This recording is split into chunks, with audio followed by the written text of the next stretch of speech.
Okay, welcome everybody to a best of 5 series between Aizamk and PrinceofKabul. I started the recorder a bit late. We're 4 minutes into the game and both players now basically going up to the colonial age. China's gone for a rather unorthodox dock, which is, I suppose, well, Aizamk is playing them, so that may have something to do with it. But normal shipments thus far. Oh, no, not okay. East Indiaman, that makes a lot more sense. Okay, that's where the dock came from. It wasn't actually northern refugees. But looks like Aizamk is going up with the Summer Palace and PrinceofKabul with the Governor. He is playing as the British, as you can see here. Went for early hunting dogs. One player got a nice big XP treasure at the very start, and you can see the treasures here. And Aizamk and Prince got 100 coin, which was helpful for that upgrade. But yes, pardon me to the stream if you're hearing this all again for the second time. I just wanted to make sure it was being recorded, which it now is. But the game has pretty much begun now. Both players now up, and this is where really the action starts. Forward villager from, is that herding? But if he's built a dock, what's that doing? Either way, PrinceofKabul has found it. And just so everybody knows, I am joined by Give You Anxiety, who will be casting alongside me. Yep, hello everybody. We got a great series here between Aizamk and PrinceofKabul. And Aiz is living up to his name and doing some crazy play, throwing down a dock, forward villager, looking like he might want to build a barracks, but got another village going down at home for now. And yeah, already, let's see, 6 fishing boats out for Aiz, I'm sorry. So, very unorthodox start for Aizamk here. Yeah, they are a bit cheaper because of East Indiaman, so that's certainly helping, and the dock was free as well. But yeah, China. Oh, okay, and 7 step riders coming out as his first shipment. So Aiz doing what he wants, and Aiz just doing. Yeah, we'll see what he can achieve with the step riders. Trying to do a bit of eco damage in early whilst he booms. I wonder if Aizamk's forward villager is like supposed to be like a fake rush to make Prince think he's rushing, and then like, oh, he's booming on C. Like maybe that's Aiz's logic. Yeah. Yeah. Explorer does get caught. Musketeers do get a couple shots on the step riders there. He's just looking for some villagers of Prince. Prince on top of it, though, pulling him back his one villager that he was using for herding here. And it's in the second batch of muskets out, so Prince is going pretty heavy with the musket start here. Might find this villager here and be able to pick him off. He could pull it if he's no, not going to lose that. And then 700 coin coming in for Aizamk. So, and he's going to be going H3 now, actually. He's got the resources. He's about to click up in a little bit. Okay. This is it's like a semi-FF almost, isn't it? It's like early dock, start booming, and then don't build any military buildings. Instead, just ship some cav to do some raiding with, which is basically training 5 cav. That forward vill is going to go down now. Rest in pepperonis. But yeah, 700 coin to get him up to the fortress age. So this is pretty much a semi-FF, which is really weird.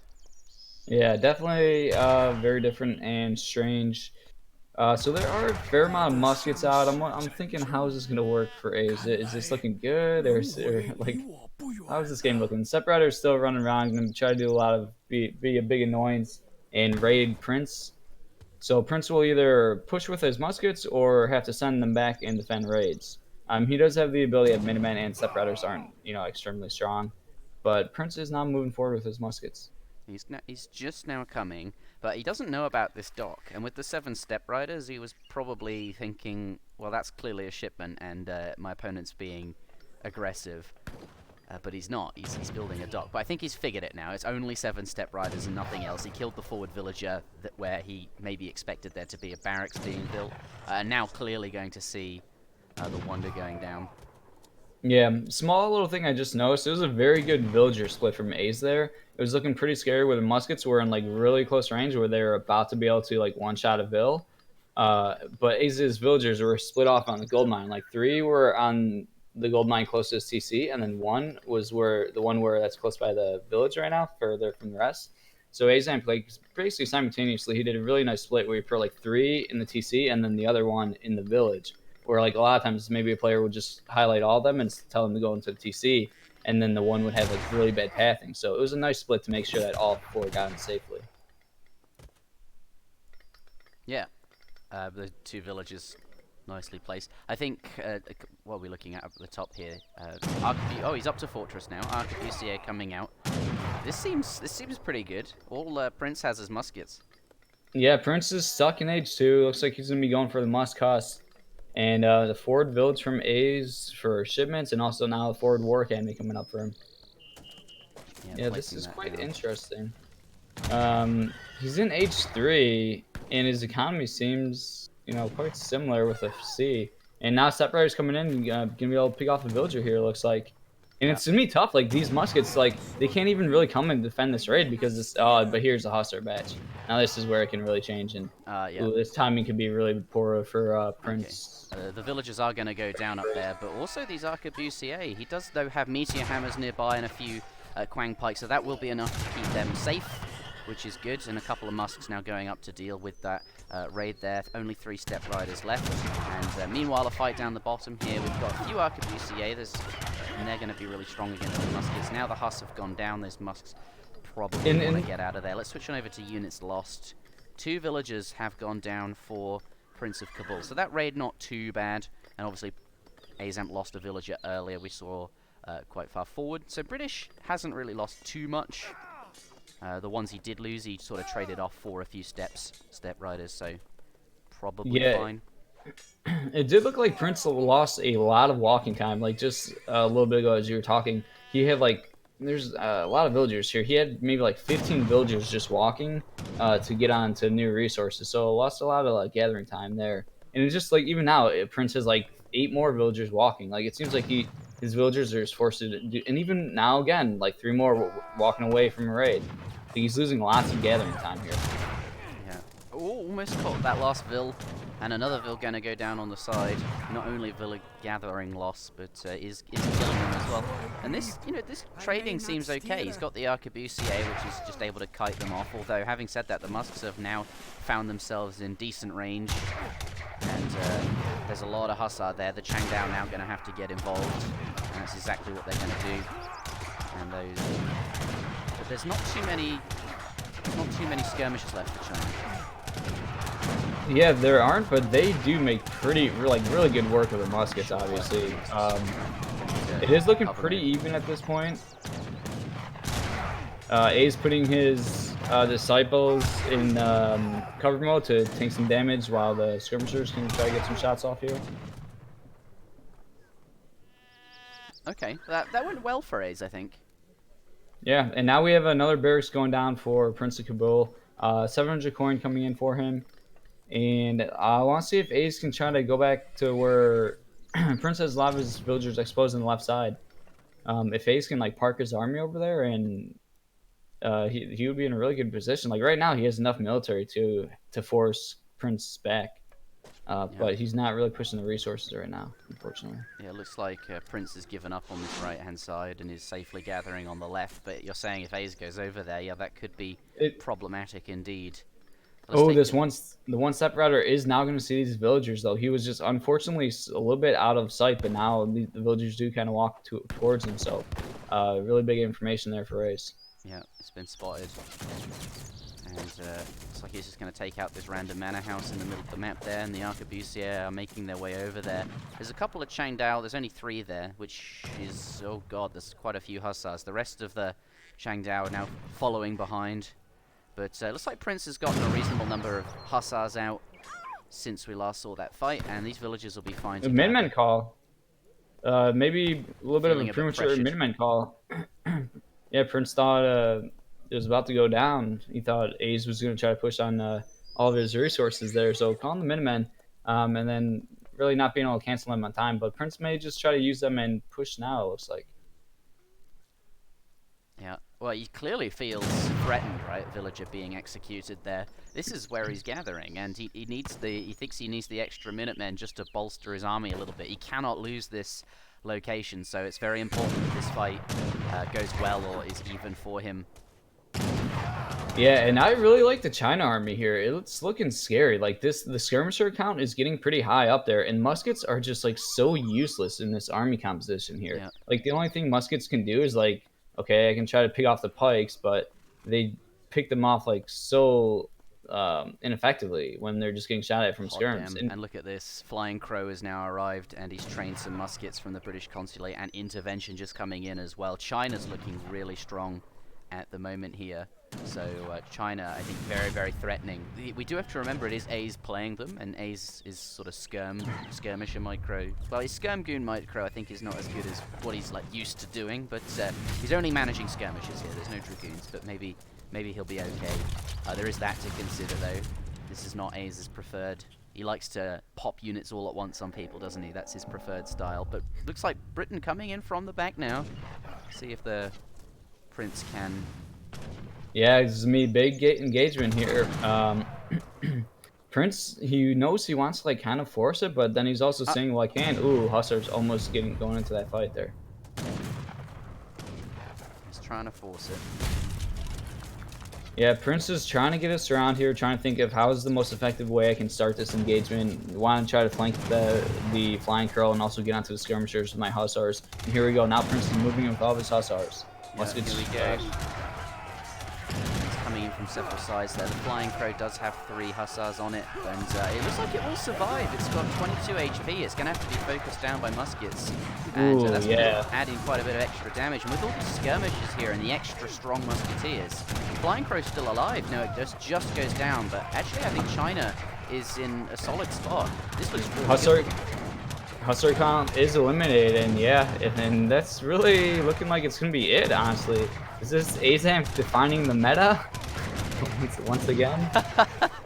Redefining the meta. Wow. Yeah, GG coming in there, and rightfully so. No more British military left, and these villages completely exposed. And with the dock, I don't know if Prince ever managed to scout that, but it's, you know, essentially an extra TC rolling all this time for China, and he's really gotten quite far ahead. Nice mass. Yeah, let's take a look at the all resources gathered. I want to see how that dock really affected things. British was still ahead, villager count, and British was sort of still ahead, but it was much more even than perhaps usual.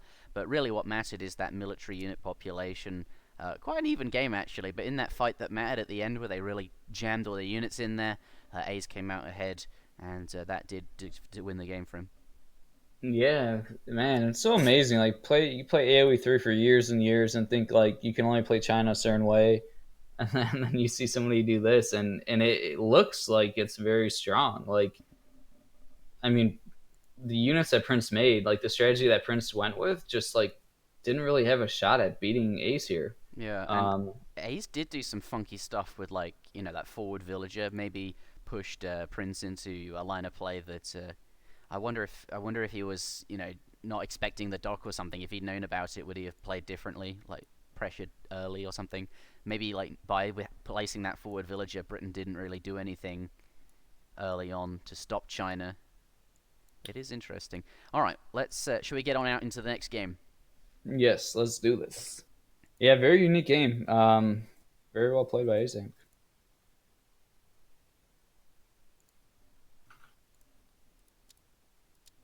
Yeah, and I know that feeling as a Brit player and having, like, making muskets versus a Civ that is in H3 and has the access to skirmishers.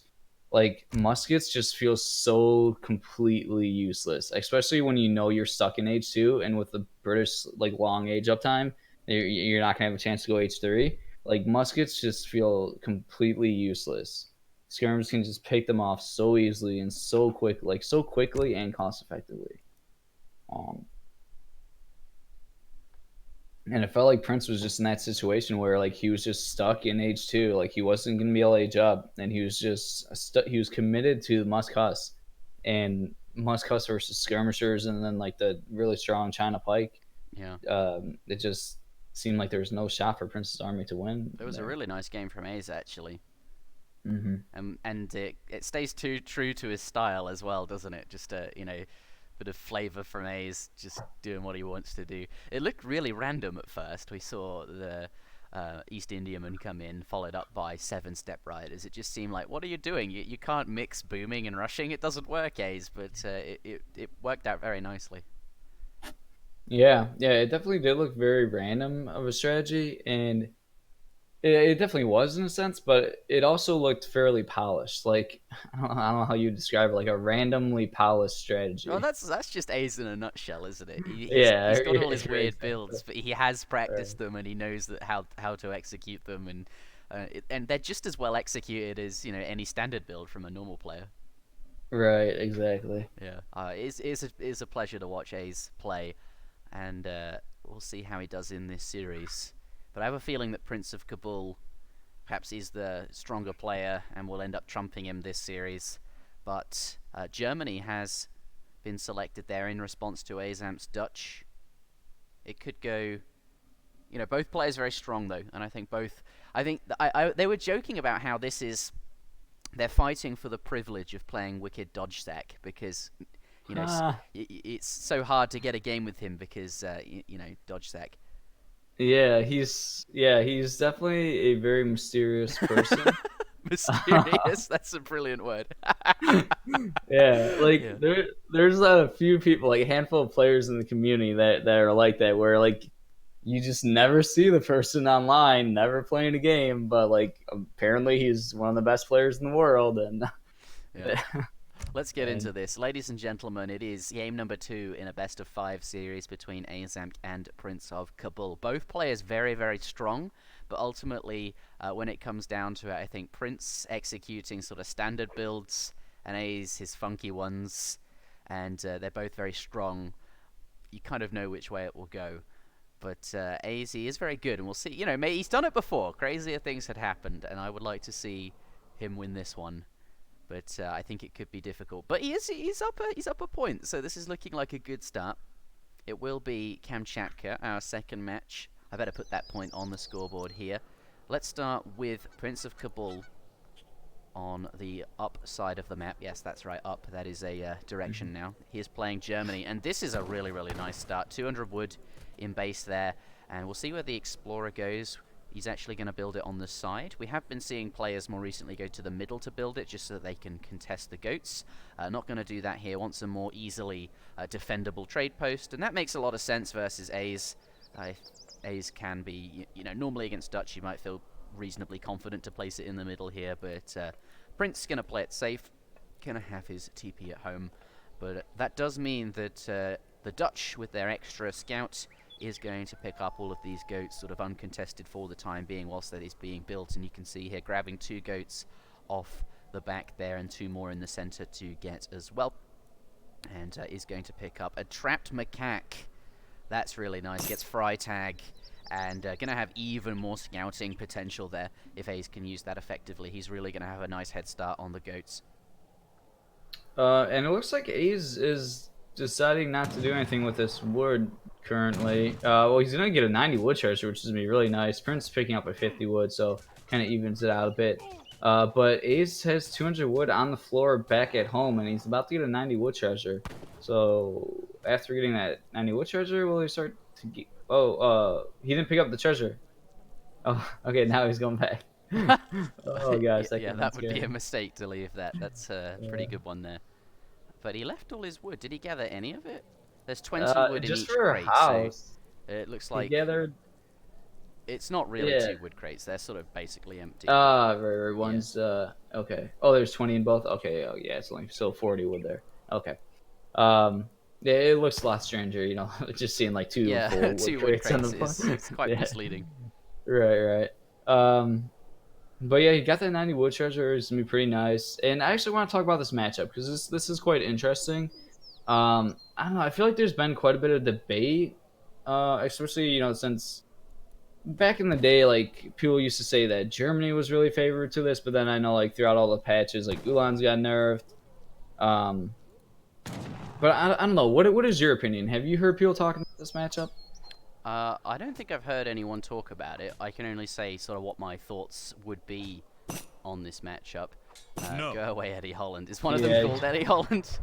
Yeah, of Uh, course. There we are. The blue explorer is called Eddie Holland. He's coming to the uh, land. That is true. We will see Eddie at the land. I usually feel pretty good when I'm playing against the Dutch, just because. But then most of the games I play currently are still on the RE patch, because at my rank it's still kind of hard to find people that wants to play on EP. But I usually find Dutch to be. I like playing against them. They're quite slow, but again on the EP here, the banks give you a bit of extra XP when they're built, and everything is just smoother. So I don't know. I personally would prefer to be Germany here, but that could be different. Yeah, I think the general opinion on EP is that Germany is favored. I mean, Dutch seem really, strong in the current metagame, but obviously German does too.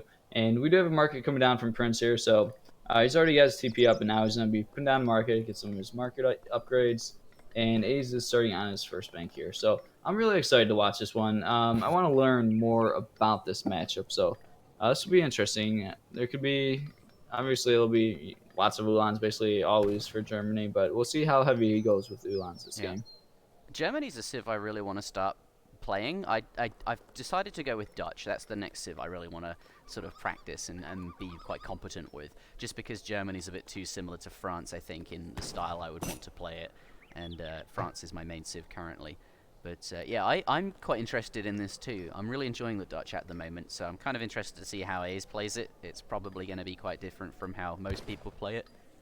But he is now up, and so far he's playing it fairly normal. He's got a bank down during transition, and is aged up with 400 wood. He's going to use that wood for a market there. And we'll have to see if he goes for a military building, or if he's going to hold off and build and do something else with the wood. Dutch is definitely a good civ to have in your repertoire because Dutch is one of those civs that they're really good on maps that like other more standard civs are bad on. Like Dutch on Thar Desert, that is like a Dutch map. And there's so many civs like you can't play Germany on Thar Desert. There's no TP. Like France isn't really good on Thar Desert. Like British isn't even good because like the hunts are far. Um, Dutch is just one of those civs that like if you have that civ in your repertoire, that's really good because Dutch can work on civs like Tar Desert. They're really good on like no TP maps or just like low res maps and in situations where most civs are quite bad. Mm. We do have a sable going down for Prince here. Let's see. Let's take a look at text completed for Prince. He does have hunting dogs and placer mines. So no steel traps. Not going to be going for steel traps quite yet. Steel traps for... No, he's got his market down, though, and can probably get that at some point. But Yeah, I think he's delaying his steel traps in favor of, look, a second trading post there is probably why he's not gotten it just yet. Perhaps he'll get it off his 700 gold or something. 2 Ulans are going to take down the macaque. But yeah, 2 TPs from Prince, and now the first Ulans coming across the map that he got for free with his settler wagon shipment. See if he can get any damage done there. And the Explorer chasing down the Envoy. And another thing I like about playing the Dutch is it really forces you to be good at defending and to scout, and then you kind of carry that forward into all of your other games. So I think Dutch is like a good sort of training wheel civ, although I think it is quite a hard one to play. Building placement very important with Dutch, and yeah, just using your resources really effectively early on. Gathering the correct amount of resources, like the exact correct amount of resources, so that you can get that H3 timing up. And here we go. We got 5 more Ulans coming in for Prince right now. Threatening these villagers. Let's see if we see a Minutemen call here from Aizamk. Yeah, does take out the Envoy. But I don't think any villagers lost here. Let's take a look at units lost. Yeah, A's on fire. Just the macaque has gone down and his Envoy. And that villager is nice and safe. But he's got 18 villies in the TC, so it's not like this is for free. The Ulans are achieving something here. Yeah, causing quite a little bit of idle TC time here, or idle villager time. And the Ulans are now moving back into the TC. Oh, now running away. So we do have 2 turn posts for Prince. He did ship 700 wood after the 3 settler wagons, and then 700 coin. And he's going to be planning on going H3 here pretty soon. Moving the Ulans back in to try to do some more raiding or just idle Aizamk's villagers here. Yeah, A's just not lost a single one. This is really nice from him. And these Ulans just being shot at and sort of dying. Now 6 Ulans have gone down, which might be worth all the TC idle time. Certainly is going to delay A's getting up to the Fortress Age, which is... oh, no, it's not. He's actually... yeah, I mean, he's going up right now. He's going to be... He's going to be H3 before Prince here. Yeah, he looks solid. He looks absolutely fine. Oh, and a forward barracks coming down for Prince and a tower. So this means like Prince is going to be like this is going to be like go time pretty soon for Prince. He's throwing that forward tower down so that when he sends shipments, they can be at the middle of the map and they won't have to walk from the town center. So that right there, and the forward barracks obviously. So Prince is going to be looking to put on a lot of aggression early. And with 2 trading posts, those shipments are going to be coming in really quickly. So he's going to have a pretty big shipment death ball here. Yeah, it's going to be really strong. Germany with a TP is scary. Germany with 2 TPs, whoa, hot damn. It's a lot of TPs. It's a lot of XP and a lot of extra free stuff.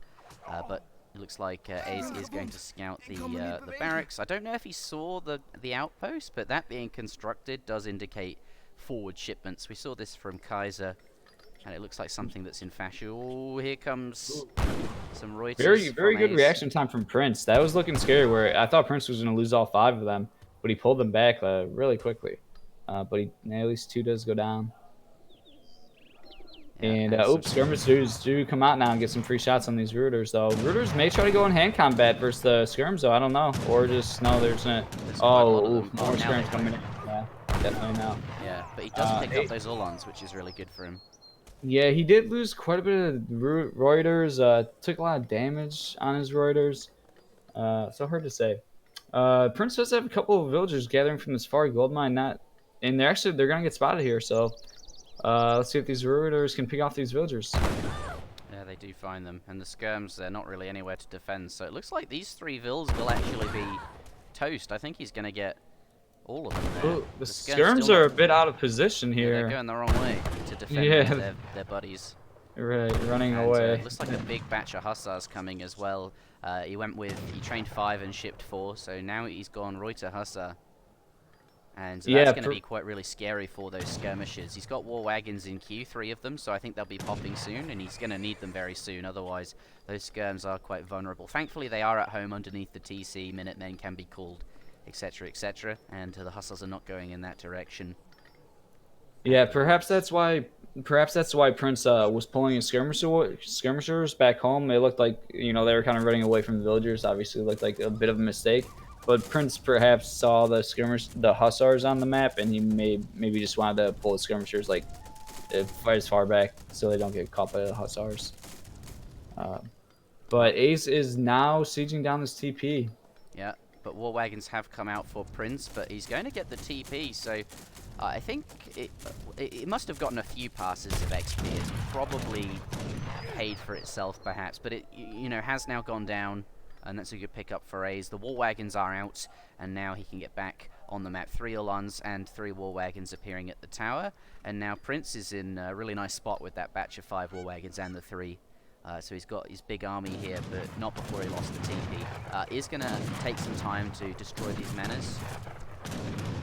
This is houses. Obviously a bit strange. Ace building these forward houses for line of sight, but it's gonna hurt Ace quite a bit. I mean, he's got 100 wood right now, and losing one house almost houses him, and then the second one, it's gonna hurt losing those houses, definitely. But he does see Prince's entire army composition, which it is also nice. And Ace is moving out with all of his cavalry here, maybe looking for some villagers, but the German villas are not too exposed currently. You see how these gold mines are looking for Germany. One gold mine is just about to run out, and the other one still has a little, like 1,200 gold. There are some food villagers here on the hunt, so it looks like Ace may find these hunting villagers. Oh my goodness, this is looking, and wow, this is really, really nice. Look, the hussars. Oh, Ace losing his skirmishers, but yeah, very good pickup there on the villagers. Those the skirms, are they okay? He pulled them back. He lost a few, but yeah, he definitely lost a few there. And he could call his Minutemen, but I think those skirms are sort of toast. Yeah, they were definitely out of position there. Minutemen does get called to deal with these Uhlans, but yeah, losing all those skirmishers. Oh, more villagers are going down for Prince of Kabul. Oh, wow. However, that's a lot of vills. That is a lot of vills. He's lost 9 villages and a settler wagon. And looks like he's going to lose. There's a couple more vills there as well. And these war wagons are not, Oh, wow. This is such a big raid. Yeah, but look at this. Oh, this one random Uhlan from Prince does find these wood villagers for Aizamk. And he had this Uhlan just positioned here to watch this hunt, and then the villagers walked into them. And now Prince does see this, so he might be able to clean up all these villagers here, moving his army over there. Aizamk does notice this, so he's pulling back with his cavalry force. But yeah, we have about 7 exposed Dutch villagers here. around them. So he's going to get payback. He's evening it up, right? A Prince lost 11 vills and a settler wagon, but Ace is not that far behind. He's lost 7, and I think 1 is about to go down over here. Yeah, that's now 8, and there's a few exposed ones, like you mentioned. Where is the blue army, though? It's in the center of the map. It's trying to rendezvous with him. Maybe he can save maybe one of them. But actually, they've both lost 11 builds, and now Ace has lost 12. This game is like they're playing it with. We're at 13 minutes with bad ecos again. Yeah, yeah. 21 village or economic population. Yeah, lots of raiding going on in this game, and I think we were seeing like all these shipments. The 2 TPs were really starting to take effect for Prince here, and we're just seeing this like shipment death ball, and seeing how large Prince's military is. His military unit population 74. Ace is starting to catch up a little bit. Black Riders for Aizamk actually. Okay. Big shipment coming in there. And now he's starting to siege down the TP, the other one. Meanwhile, in the middle of the map, though, he is going to catch 3 Reuters. But yeah, Black Riders, I think, going back for that Minuteman? No, they're coming. I'm not sure where they're just looking for that gold mine, looking to raid some more villagers. I see. Prince does have 1 more gold mine at home. It is running a little bit low, about 800 gold, so he will have to move out pretty soon. That Minuteman does see the red army, though. And you're right about the shipments. They're really coming in. Germany ahead on shipments. When does that ever happen? Today is the answer. Yeah, right. Yeah, and we're seeing Black Riders, not from Germany, but from Dutch. So yeah, a little unique. I didn't. Couple Ulans here might get caught. That's interesting. I feel like Ace prefers Swiss pikemen. That's his like. I feel like that's the more standard mercenary to have as Dutch as well. It sort of complements your skirms here. But he's going for a big cav army, and 7 Black Riders just roaming the map currently. And Prince, it looks like they're going to meet in the center here. A's just trying to destroy buildings, but going to repel him away. Yeah, and look at Prince and Aizamk by Aizamk's like TP, the one that's unbuilt. Both villagers, they have villagers gathering within the same screen here. Oh, and the Reuters do find this tower from Prince here. So pretty funny to see both villagers. Prince's villagers gathering hunt, like right next to Aizamk's villagers gathering hunt. Yeah. And they're now coming out of the tower. I like how sort of safe Prince is playing with those outposts, just making sure the villagers have somewhere to garrison in. Because yeah, with it is quite smart with Aizamk's heavy cavalry composition and just this crazy raiding. Yeah. But religious freedom coming in, the advanced church card for Dutch. The church has been constructed, and A's definitely along the way to getting that 1,000 gold for the Stradians. And they're going to have a big mercenary army by the looks of it. The Black Riders now coming back home across the map. That 1,000 coin was just spent, and it looks like the Black Riders want to meet up with the rest of the army, which is being picked off, actually. I think he's trying to save his barracks by sort of going in now. The Stradians will be here any second. And this could be a big pop, but yeah, unfortunately the armies are not really fighting at the same time. Black Riders still not in the fight. Stradians now just getting out here. Yeah. It's hard to... Now the Black Riders have arrived. This could be good for Ace, but remember, skirms are really strong against Black Riders and indeed Reuters as well. And he's just chucking his villagers in here. Let's switch on over to military units so we can see. Yeah, Germany still have 18 skirmishers, which is really, really nice. And 8 Uhlans now just arriving, coming across the map. It's looking fairly even. It's hard to say. It's, and Aizamk's timing wasn't the best, but he is gonna like clean up this army. Actually, he's gonna clean up this Germany army. 2 Stradians on the skirmishers right now. Yeah, the Stradians will be enough. One of them's really low HP. Does go down. Yeah, I mean, all in all, I think that was quite good for Dutch. I think it was very good for Dutch. The score is quite Germany favoured, but now after the fight, it's slightly Aizamk favoured, and he's still pursuing the skirmishers and going to get more kills. We do have a lot of idle Dutch villagers right now running to see where the next resource is. Oof. Where are they? Look at them. Halberdiers marching coming across the map. every single villager basically from Aizamk almost. And we do have some halberdiers here, but they're not going to be useful versus these Jaegers and skirms. No. I wonder what the halbs of. Yeah, just to help with Ulans, I suppose. But yeah, this is now looking really good for Prince of Kabul, pushing Azam's villagers off of these resources once again, and just direct army counter to Azam's army right now. Yeah, it looks like Aze is training spies from the church. He's got 5 out now to try and do some damage versus the Jaegers. I feel like Hussars would be better, but he's not able to gather all that much food, and the villagers that could gather food, look, they've been found on wood, and there's Uhlans here, and Jaegers are really strong as well. He's going to have to get here pronto, but I don't think he's ready to fight just yet. He's not really got enough stuff. He's going to chase away the settler wagons, but I don't think that's going to make up for the villagers he's lost here. Black Riders do scare away those ones, and a lot of them can get away. At least the house can tear through this outpost, but smartly Prince, knowing that he shouldn't be gathering with the army nearby and so much siege on the house, probably leave that location. Yeah, that could have been a lot worse for A's. I think it was a pretty good job of A's like splitting off the snared villagers. Oh, we do have spies. Oh, here we go. Oh boy. There's too many Uhlans in there. But he. Oh, 5 plus. Here we go. Let's see what he can get done. I think there's enough skirmishes.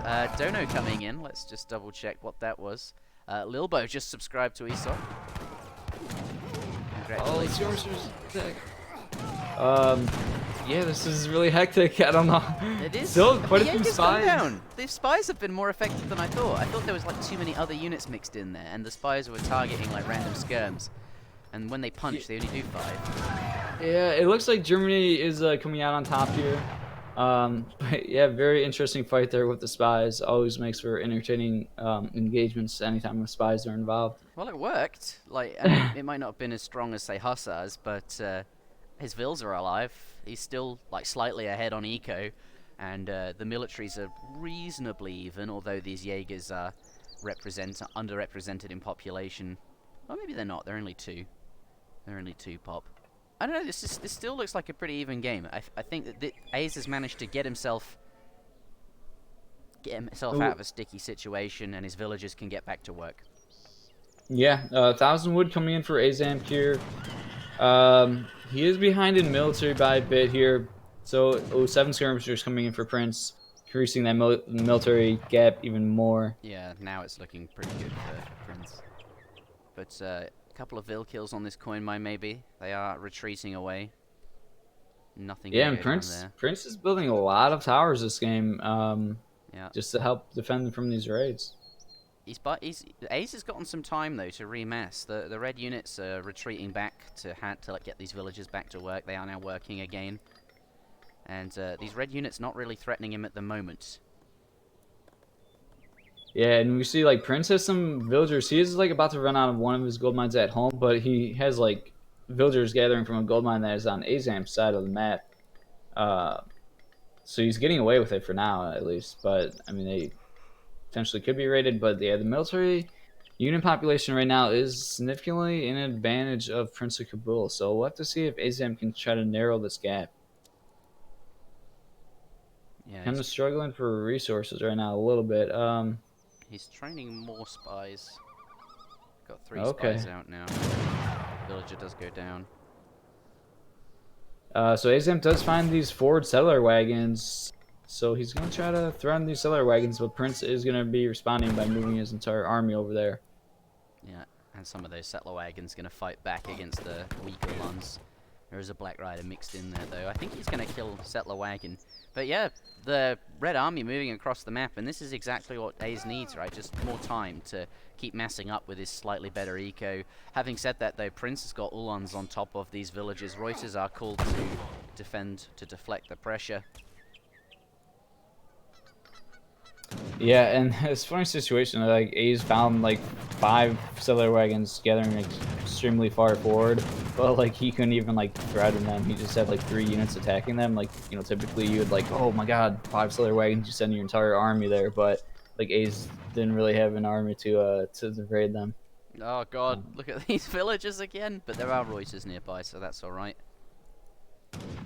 yeah, just lots of cav running around the map constantly, just like Reuters and Ulan just running all over the map here. It's a really Spies dynamic on game, the map. actually. There's just a lot of interaction going on the map. Yeah, definitely. Villagers gathering like very far, strange locations. Some more Ulans coming in here. But towers being pretty nice, being able to spot these Ulan raids, help put in Reuters in. Oh, Reuters gonna be able to pick off some Ulans Fort! in a Can we fort. ever Yes, yeah. And gonna place it down on this north side here, where there are 2 hunts and a mine quite nearby. This is gonna Oh, buy these him. skirmishers are exposed for Aizamk here. Ulans are getting on top of these skirmishers back at Aizamk's home here, and these 5 skirmishers are gonna melt to these Ulans. Yeah, and the fort is exposed as well. It's gonna take a while to get up, and oh wow, there's a lot of Ulan coming in here. The military units from Prince, really solid. And Yeah, that fort is not long for this world. And I think that's what A's needed. He needed to get that fort up to secure some food. And that would have bought him, I think, some time to perhaps get his army back up to snuff to be able to deal with Germany and match them. But without the fort, I don't think that's going to happen. And now it's going to be very tough to gather resources. yeah, the military unit population difference was just too large. Put Aizamk in a difficult position where he just couldn't take any engagements for so long. He knew he didn't have the military mass, so he had to just kind of like keep running and trying to gather resources while prolonging the game and not taking engagements. Um, so playing from behind, trying to find his way back in, but once again, he just has like half of his eco just moving to a new location. Yeah. And these Ulans are now Oh, finding these Dutch villagers. this is Yeah, surely it, right? The outpost is nowhere near constructed. And the blue army just isn't big enough to defend against it, and being pushed home. And here comes Ulans to intercept the villagers on their way back. And he's having to build a mill at home. yeah, that's rough. The classic build a mill and type GG. Imagine if mills didn't cost any wood, how different the game was, and it's just they had, very slow gather rates like they currently do. Right, yeah. Yeah, and Ulan's getting on top of the skirmisher, so yeah, this is looking like this is gonna be it. Obviously, from caster's point of view, you can see not looking good for Ace here. But Ace trying to do everything he can here. Oh, no Swisses? He didn't have his Swiss spikes in, Yeah, huh? I mentioned it earlier, he put Black Yeah, Riders in there for he whatever had reason. Black Riders instead, yeah. Yeah. I don't know. Mills are too expensive, but that's not why he lost the game. But Yeah. it looks like Prince is going to even this up 1-1. Yeah, honestly, I like this strategy from Prince. It came down to like Prince's strategy was I'm gonna build 2 TPs, I'm gonna get H3, and then I'm gonna have like a ton of shipments. My shipments coming in really quick, and obviously German has super strong, really strong shipments. So he's just gonna get this really large military mass and like have really good timing push. And I mean that's essentially what Prince did. The engages early on in H3 were pretty back and forth, but as time went on, like the shipments kept coming in for Prince, and it became harder for both players to gather resources further out on the map, and Prince just kept getting these shipments in. So Germany was just able to overwhelm the Dutch here. Yeah, and does pick up the victory. I'm interested to see the villager graph because there was so many raiding going on early on. Villager population there. Oh, Prince went from 32 vills to 22. If Ace hadn't have taken a big counter raid where he also went from 30 to about 21, it's a very similar raid there, then I think Ace would have been solid for the rest of the game because he held on for quite a while, and just that's such a big. But both of them did get raids in that were similar, and lots of villagers dying this game as well, I think is another theme. But let's head on out. The score is 1-1, and we will get into the next game and see what that has in store for us. Yeah, I do remember those 2 raids. I remember thinking like, a lot of times when you play like A's got that raid, those 2 raids happen like basically about the same exact time. But yeah, like A's, once you get a really big raid like that, then you can be like, okay, I got a huge ego advantage. So I don't want to throw this. If I just need to keep my villagers safe, like he could have pulled his villagers back home and like gathered more safely. But he unfortunately had his eco get rated extremely heavily at around the same time. So,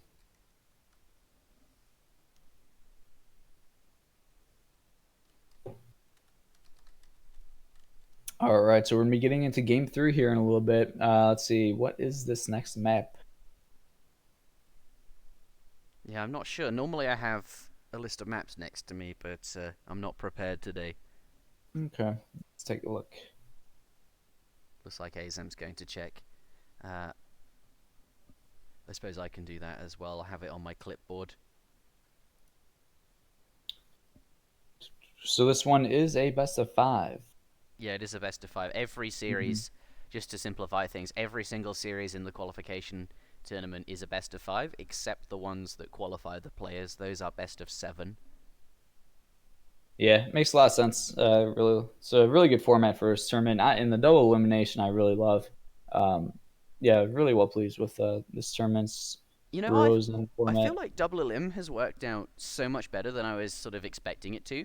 Like it's got all of the excitement and everything you'd expect from like the normal format, but with that extra like second chance that you have, it's kind of like the final brackets always look better because it just players don't randomly get eliminated by like having some mistakes on the day or having like an unfortunate pairing early on or something. I think this might be like I'd hope to see ESOC doing this going forward rather than like the second chance tournament because I think this almost performs like that as well as a bunch of other benefits. Yeah, I definitely agree. I remember when ESOC was like first developing and they were like having their like first major tournament, and I was like a huge advocate for the double elimination format. And I was like, it's a no brainer. Like, how are we not going to have a double elimination tournament when? And I remember one of the early tournaments we had Midel versus H2O, and like much too early than it should have been. And yeah, I was always just a huge advocate for double elimination tournaments, and they were like completely against it, and they were super set on single elimination. I was really surprised. Yeah, I think single I elim is more exciting and easier to understand. But well, actually, I don't know if it is more exciting. There is certainly that I would element of disagree. I mean that was kind of like their reasoning, and I can understand like their perspective of thinking like maybe single elimination is. I think one of the main reasons, especially in the early days, was like it's easier to organize and like for players and maybe less time consuming. So I think that like played into their decision. But now that ESOC is more developed, since we have created the ESOC community, I mean, I think we're in a position where we can easily support a double elimination tournament, and I think the majority of the community would rather see double elimination tournaments now. yeah. Someone Shenla saying in the chat, seriously, you play in the tournament and don't know the rules? I think Aze knows the rules, like the formats and best of fives and stuff. But given that this is quite a late round in the tourney, usually what happens is the series get longer and longer as the tournament develops. So I think it's conceivable for him to think this could be a best of seven. And I don't, yeah, but yeah, I do get the vibe that sort of gives off. GUA, I do hope that double elimination becomes the standard for ESOC now that like the infrastructure is down and as you say we've grown as a community. And I think like okay, it is more confusing than single elimination, but I think this has gone really Yes. well, and I don't think people really have been confused. I think the brackets are laid out quite nicely, and it sort of makes a lot of sense. I do like this, and I hope to see more of it. Yeah, definitely. And also, like from a player's perspective, obviously for multiple reasons, it can be quite better. But especially when like for me personally, for one way, like when you're playing in like these tournaments, they're not super frequently. So like sometimes there's large gaps in between the tournaments, and it's like, oh, finally, my first AoE3 tournament in 8 months. Like I'm super pumped. I'm gonna try really hard to like do good in the tournament, and then like you surprisingly like go out, and it's like, okay, well, I guess now I'm done. I can't play another tournament match for another 8 months. So Yeah. it's Well, think of yeah, like Tabin versus Risi, right? Like Tabin could well qualify. I think Tabin has what it takes to beat Kanisi. I think that series is going to be very, very close, and he wouldn't be there if it wasn't for the double elimination, right? But I think we've spoken enough about the format. I think we're both in agreement that we like it. Let's talk about British versus India. It looks like Prince has to select first, which he's done, and in response, I'm going with British. yeah, quite popular decision on Deccan, and Prince is greening up. So let's take it on their way.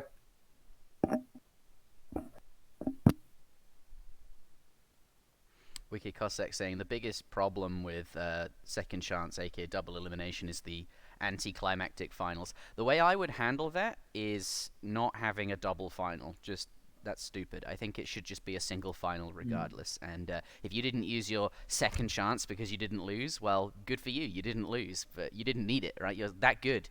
I don't think it means you get to play the finals twice. That's kind of silly in my opinion. I don't like it so much, but I understand why it's there. Like, it makes sense.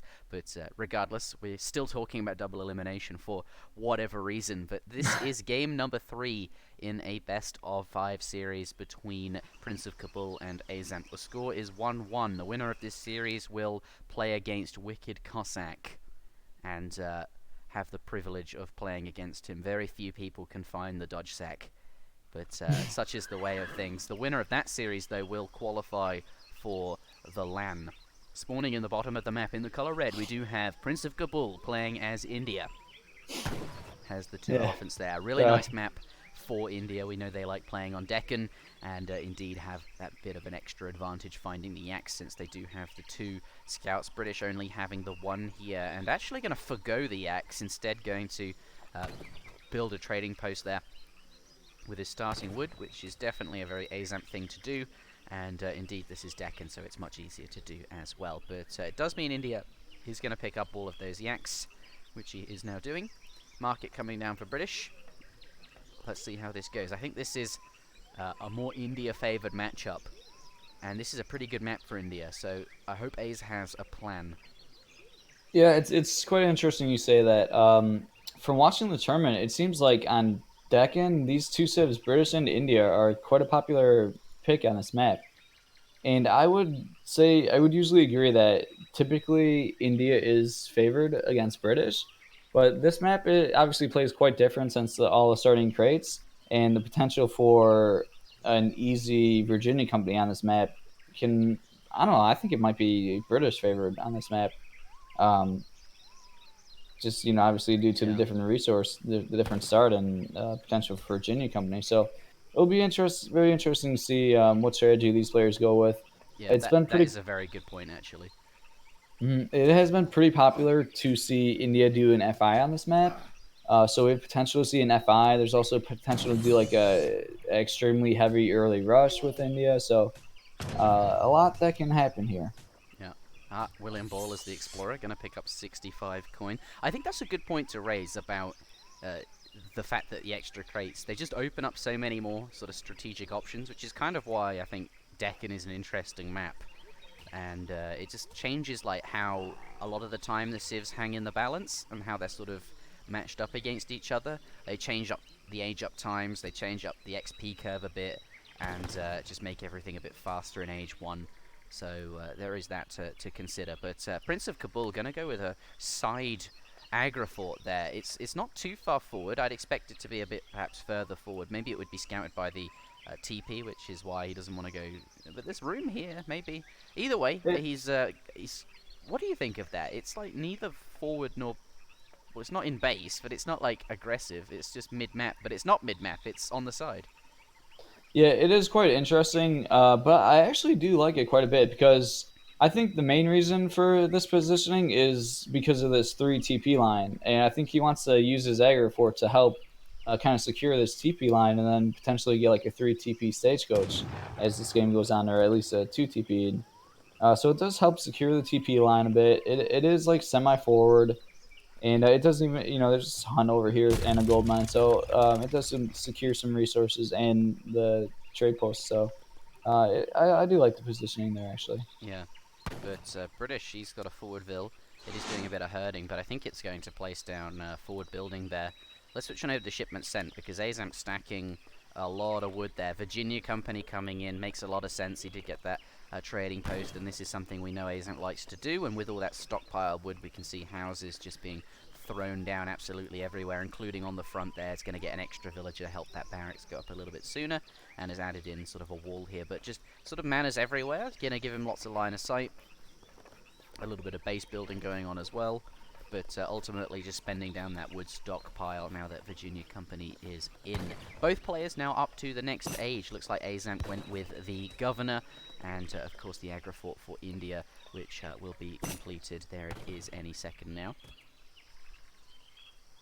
Yeah, so Virginia Company is in. It'll be interesting to see how heavy this boom can be, and what is Prince's strategy here? He did build one trading post. He is now moving his two sepoys from aging up across the map and actually sieging down the outpost with the Explorer. So maybe that's a hint that he's going to be trying to be aggressive and take as much HP off this tower as possible. Very nice walls coming in from Aizamk here. Yeah, I like his base building. Oh, what? Oh.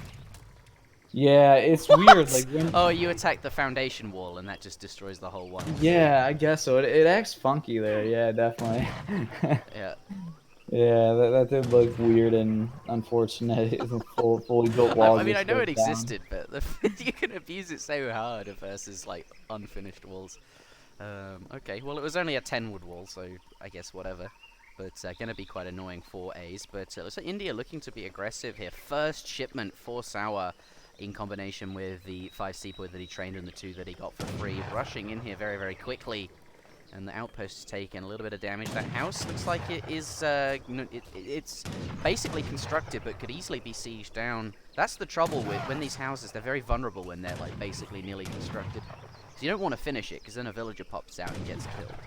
But you also... Yeah, this is a pretty well built base by Aizamk, because like he has a lot of his villagers gathering, or well, at least some of them gathering further away, but away from like the TC and the tower, so that it's making it difficult for Prince to really like push in and get on all of the villagers. And we have a batch of pike being trained for Aizamk here. These Prince Sours are now going to find some of these hunting villagers, but the pike are not far behind at all. Yeah, so they should be okay here. Maybe he gets 1 or 2 of these just up on the top by the 2 Sour, but the pike's going to certainly scare the bottom 2 away. I think that villager is going to go down. Does get a villager for his troubles.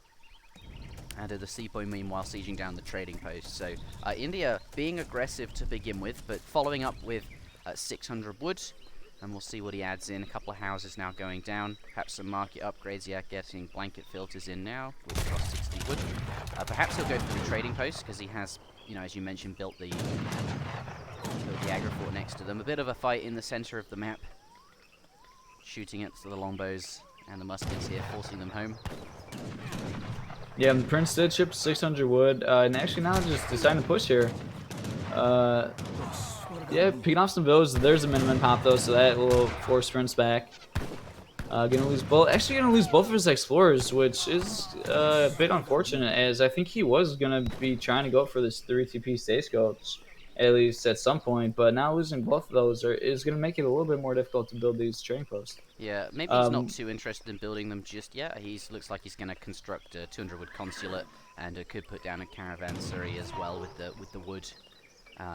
So he's got other uses for it. But yeah, losing the monks is frustrating. But I think what he's aiming to do was, you know, some damage. He's forced the Minutemen there and killed a few units, and now perhaps he can get his Ottoman consulate and sort of shift gear into something more economic. Get his foreign logging out at some point as well. Maybe he's done what he wanted to do in that early portion as India. Yeah, so let's take a look at the recalculated economic. It is quite in favor of Aizamk right now. Aizamk getting a 380 XP treasure. That's pretty nice. Yeah, I was like, what? There's fighting? I heard gunshots and was like looking around the map for an engagement, but it was versus a treasure. This is something you can do on like high plains and on Deccan. There's always like these big treasures that are not something you can get early on, but once you've got a few units out, like you can get them. And I'm actually quite a big fan of that kind of those kind of treasures. I think they're quite cool. Yeah, definitely. And yeah, when players take advantage of picking those up, like a lot of players will forget about them, but it is quite convenient and yeah, they're very definitely helpful. relevant. Trying to put down these walls, but looks like Gurkha and Sepoy nearby, and not going to let that happen. Villager now coming back in, but the outpost can see these units wherever they move, so that village is very safe. He's coming in here. He sent his 300 export and foreign logging. So India is sort of shifting gear, but is still trying to poke through the units here, and he's getting some good trades, killing off a bunch of pikes. and trading okay with the muskets. Yeah, Prince is just trying to take shots here with the skirmishers, pick away at these musketeers here, He's and gonna get involved. I get didn't this. expect him to do that. Yeah, it's gonna go okay for him. There are still some of the min-men alive, though, being a little bit of annoyance with 1 HP, but more Gurkha coming in here, and it is gonna force Aizamk back. Yeah. So all in all, pretty good trade for Prince there, I would say. Yeah, well, especially with more Gurkha coming in. Yeah. What has A's got at home then? Just a single barracks currently. Ace is looking age up, actually. He's got the resources right now, and he's about to click up. So yeah, A's kind of taking some of these engagements. They probably doesn't have to, especially as he's just now aging. He could maybe fall back and. I mean, yeah, it's not ideal right against Gurkha, but he did have 9 vills in the TC. Actually, still does. He'll get them back to work shoot, I'm sure. And the outpost firing as well probably made it a bit more even. But clearly he's intending to just get up, and the fighting was just to buy him time to get the button clicked in. Yeah. So yeah, he's just gonna be looking pretty good. I mean, after all said and done, he's almost like halfway to age 3, and now he's even building his walls. Prince actually falling back. Unfortunately, maybe Prince was scared of, I don't know, like some hussars. Yeah, he has, I think, no anti-cav. So yeah, Prince must have just felt that he had to retreat since he had no anti-cav. He didn't want to just lose his entire armory to like hussars, a random hussar pop. But this is allowing Ace to get these walls built, which is going to be huge to just help buy some more time, as will be H3 soon, and he'll be able to take advantage of H3 much more easy. Yeah, and it's always something you can do a lot easier on Deccan, just because there's so much more food on the plateau. He's now starting to dry up, but actually he's still got a few alive animals. It's going to last him some time, certainly enough time to get a couple of batches out and maybe a shipment as well. But actually going to go with the Glorious Revolution, the Advanced Church card for the British, and that has access to, of course, the Highlanders. This is another A's special, so going to see a big batch of Highlanders come out. Yes, and he's saving up for... He's got a lot of gold in queue as well, so I think he's going to send a mercenary shipment. No, he doesn't have one in deck. Is he going to go straight up to industrial? Oh, he's going for that Black Watch, and he's going for that timing where he gets the skirmishes from the Black Watch. No, what are they called? Rogers Rangers and the Black Watch at the same time. Oh, Aizamk, you crazy man. Watch him. He I mean, obviously he doesn't want to fight this, but I think what he's going to do is just go straight up to the industrial age. Oh, wow. Okay. Yeah, he is really not sacking his res. What a madman. I mean, he's in such a good position. He's had such a lead that, like, it's viable for him to go industrial right now, and it doesn't even look that scary. And they're actually both aging up right now. Oh, Prince is going H3 while Aizamk's going H4. H4, yeah. Prince is like, fine, I'll follow you up. But A's is like, nah. Yeah, so it looks like A's going up with the Tycoon for 1,000 gold. I was half expecting the Engineer get 2 Falconets out, combine that with Rogers Rangers and the Black Watch, and then your opponent's usually like pushing in at you just as like, I think, you know, your opponent goes, oh, you must be aging, or what are you up to, I better push you. And then just as you push in, all of those units pop out all at once, and it's glorious. That's why they called that card the Glorious Revolution, because it's glorious. Yeah, and looking back at like the beginning of this game, or the early H2, Prince had the agenda of like being very aggressive in early H2, as he sent Force Hours as his first shipment in H2, but he didn't really put like much pressure on at all. And I don't know, I guess I don't really like that strategy on this map.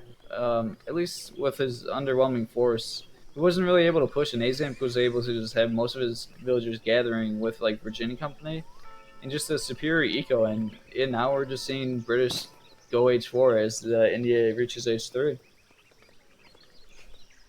Yep. I'm interested. Okay, so India now up, 800 gold on the floor. Taj Mahal has come out, but A's is now industrial, and Prince goes, ah, okay. Well, I guess but maybe he has better sense than to just push in. It's really dangerous to do that against A's, because look, he's got 1,000 food, which he's gonna spend 1,000 of it on Black Watch, which gives you, I think, 8 or 9 black Highlanders, and then also 2,000 gold. He had 1,000 stockpiled, and he's got 1,000 for free on the floor from the Tycoon, and he's going to buy Roger's Rangers, which costs 2,000 gold and gives you like 20 skirmishes. And then if you're pushing in, like, look, he's coming now with 2 siege elephants, but as he arrives, A's is going to have all that stuff, and it could be a bit awkward. And a factory wagon going to come out as his first shipment there. Has got 20 longbows and a couple of others, so but he doesn't feel threatened enough to send them, I suppose. Tower is going to go down, short work of the tower. But yeah, Aizamk now getting counter infantry rifling in and has almost all the gold he needs for Roger's Rangers. When do you ever get counter infantry rifling as the British? Like, never. There's no point, right? But when you have 22 guard skirmishes, it's actually not that bad. Wow. Yeah, so this will be interesting to see how this plays out. Very, unique British army here. And the military, I mean, A's is behind in military population. Here it comes. But does he have a drop point? Does he have a drop point for the skirmishes? Will it arrive in time? Is it 70%? Yeah, it'll be fine. It'll be fine. Okay, here he comes. Hussars coming forward. And blue army around the back there. Rangers have arrived. They do have counter-infantry rifling. 5 hussars as well. Remember, behind this black rotch is there. This is a pretty scary army for India to have to deal with. This is the classic A's timing. Trying to get onto the Gherkin in Sepoy here. And it's just such a strange fight to watch. I don't know what to say. Yeah. Oh, jeez. I think Roger's Rangers have got this. No, having said that, though. Like, look at this. You're telling me this is a British army? It's yeah. like no British. It's mostly just mercenary guys, kind of. I mean, if you count Roger's Rangers. Should we compare them to the Gurkha? So the Roger's Ranger has 180 HP and 22 ranged attack. The Gurkha has 150 HP and 19 ranged attack. So the Ranger is considerably better, actually. Yeah, and the Ranger has 1 more range too. Or is this? Yeah, 1 more range than the Gurkha. Yeah. 22 to 19. Behind this, A's has 2 factories. The second one about to go up, so this 64 Vil population gonna pop up to 74. I want to see. There's no text complete for this factory just yet. It's just gathering food, but without upgrades. I wonder if what he'll set that to. Just trying to rebuild his walls and stay safe for the time being. So he got up to industrial, and with his weird sort of glorious revolution timing has held the Indian pressure, and behind this is now adding in a second TC and got both his factories out. So now I think British, with the trading post line as well, is actually poised to do very well in this game. Yeah, and you were mentioning his H4 shipments earlier, the 20 longbows you mentioned, and even has 8 stars and then the Infinite 2 rockets. So yeah, A's lots of industrial shipments here. He's gonna be looking pretty good. This India force is growing though, quite large here. Still the 2 siege elephants. Prince, right? Those were the original 2. I believe he just brought them back and saved them. Oh yeah, he didn't train any or anything. So good micro there, making sure those siege elephants don't die in the previous fight or take any damage. Yeah. And now he's coming in with his army remassed here. Meanwhile, Aizamk hasn't really been massing more units. He's just been focusing on sort of other things. There are a couple of extra goons, but aside from that, his army's very much the same as what it was before. The factories now have steam power, which is the gold upgrade, and they are toggled to gold, so a lot of money incoming. And it looks like A's, 20 longbowmen do arrive though, and they are veterans, so this is going to be what he needs to hold. That is an exceptional shipment. It's one of the stronger industrial age military shipments.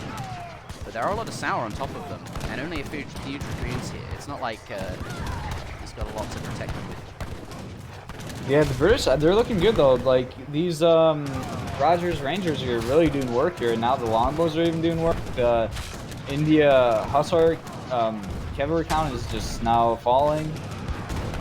Yeah, and forcing the India to retreat here. That's really nice. Just like, that's the thing about being industrial though. Like, especially with like 20 longbow, you can just ship it and suddenly you have like another army that can just hold. Yeah, definitely. But lots of vills going down here. Looks like there was a raid we missed. Let's take a look at units lost. Ace has lost 18 villagers this game. Wow. That's a lot more than I thought he had lost. I haven't noticed that many vills die. That's a lot. Oh, it must have been quite a lot actually, because his eco is now the same as India. and it was quite far ahead because of the 2 factories, but now very even. So clearly, Prince has achieved something quite big during that fight that we were not paying attention Yeah, to. We're gonna get nice. roasted for that.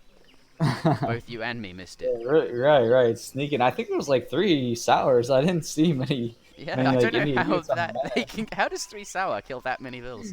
Right. I think maybe throughout the game, like Yeah. villagers died slowly, but yeah, maybe so. Yeah, maybe a nice raid though in the last few minutes. And 8 Um, Hussar now coming out. But, you know, A's still okay. Very even economy, and he is up an entire age with access to these really powerful shipments. yeah, So, being able to ship 8 hussars and just have eight veteran hussars just appear is yeah, it must feel really nice. yeah, so he's okay regardless of a big raid. He has lost a big lead, a big eco lead, perhaps, as a result, which is a shame. But not out just yet. His score is artificially inflated because of guard skirmishes, which he doesn't actually have as a tech because he can't really train skirmishes. But now India coming in, big mass of units and 2 elephants still alive, really causing these buildings a lot of pain. And There's both those TCs going to go down now. The second one almost dead, and the factories are behind this. This is kind of dicey. But here he comes, big mass of Hussar. very little anti-cav, and the hussars are gonna get in pretty good positioning here. Very little anti-cav for the India army. If there's another hussar batch, I mean, this would be horrible. But this alone, I think the British is gonna be looking very good here.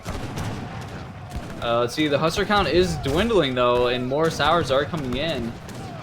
So it's and another batch of sours actually.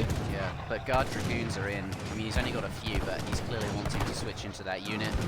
They have got sour on top of them though.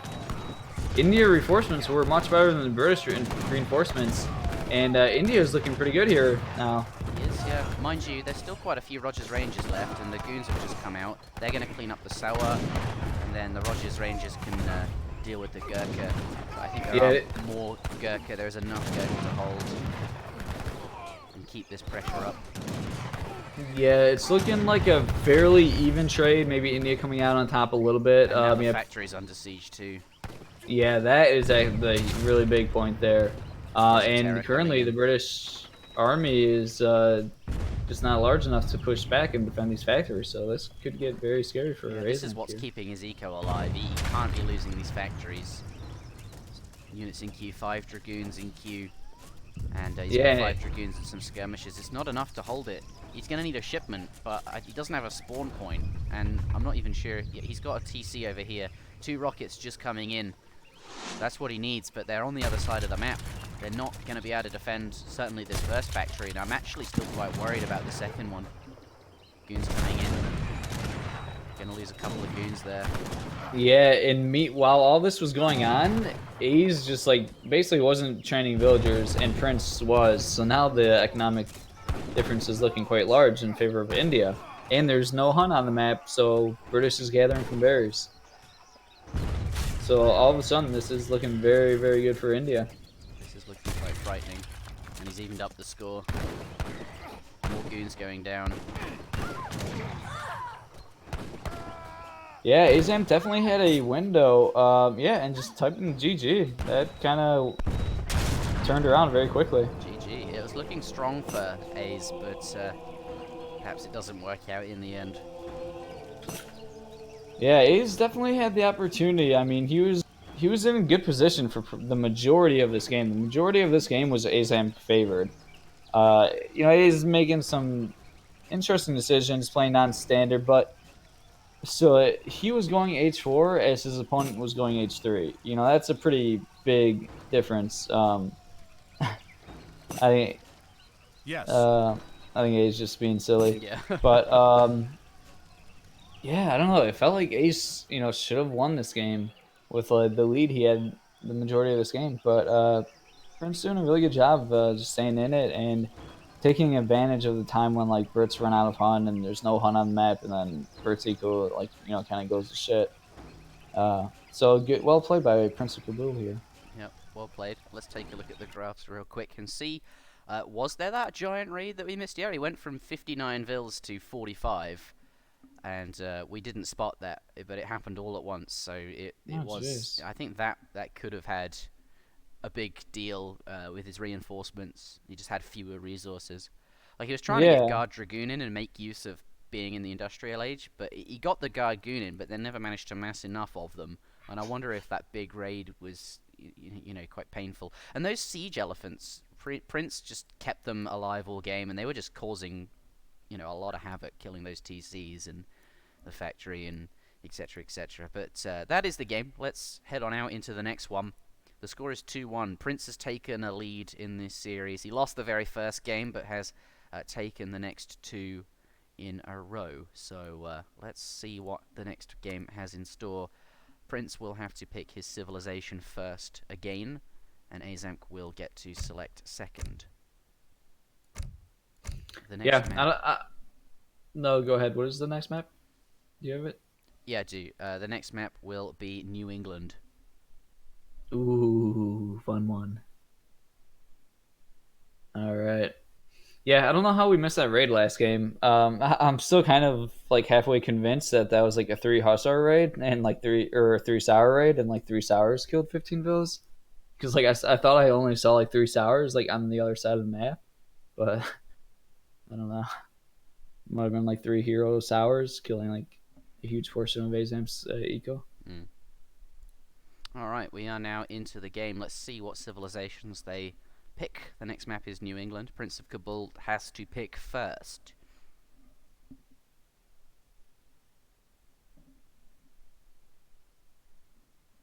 Yeah, I wonder if Ace went a bit too greedy, perhaps. The factories.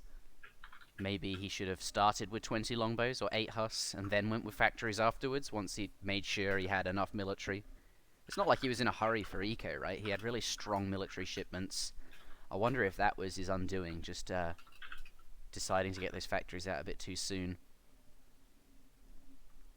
Yeah, he could have potentially shipped military units there to be a little bit safer and secure himself more. I don't know. I mean, really losing those villagers, obviously, you never want to take a giant villager loss like that. That's really the main turning point, I would say. Yeah, and Kaiser saying the siege jellies were not as impactful as I thought they were. Okay, fine. Well, I mean, they did kill two town centers, and then the game might have been like, it was like Kaiser. He might be thinking that the game was over by the time like they killed the factory, but they were able to take down two TCs and that factor. So it was at the end of the day really good micro from Prince, just making sure he didn't lose them and them still being able to do quite a bit of damage. Looks like Prince of Kabul has selected the Ottoman. This is a nice civ for this map because of Abbas guns being very strong against boats, and of course boats are very strong in the ponds on this map, so you get to negate that quite a lot. And indeed the trading post as well as 4 down the middle, which gives Ottoman a solid economy that they kind of rely on. So a good choice from Prince of Kabul. Looks like Aizamk, me go stronger, he says. Yeah, some looks like might be seeing Germany out of Ace, and yeah, obviously Otto is a very good choice on this map, and Prince has played a lot of Ottoman, so I think I think he'll be feeling pretty comfortable here, I believe. So let's see if these players are ready to green up or what. But it looks like A's is set on Germany. We'll see if he does click into ready up as them. Yeah. I mean, both players going to be checking their deck, I'm sure. And Ace, still has the opportunity to change. He says me Stronk Jer, but that's not locked. Only Prince of Kabul cannot change his civ. So he could still be thinking about it. It is possible. What do you think of Portuguese, and why have neither of these players gone with that? I suppose Prince, you're saying, played a lot of Ottoman, and we know Ottoman's really strong.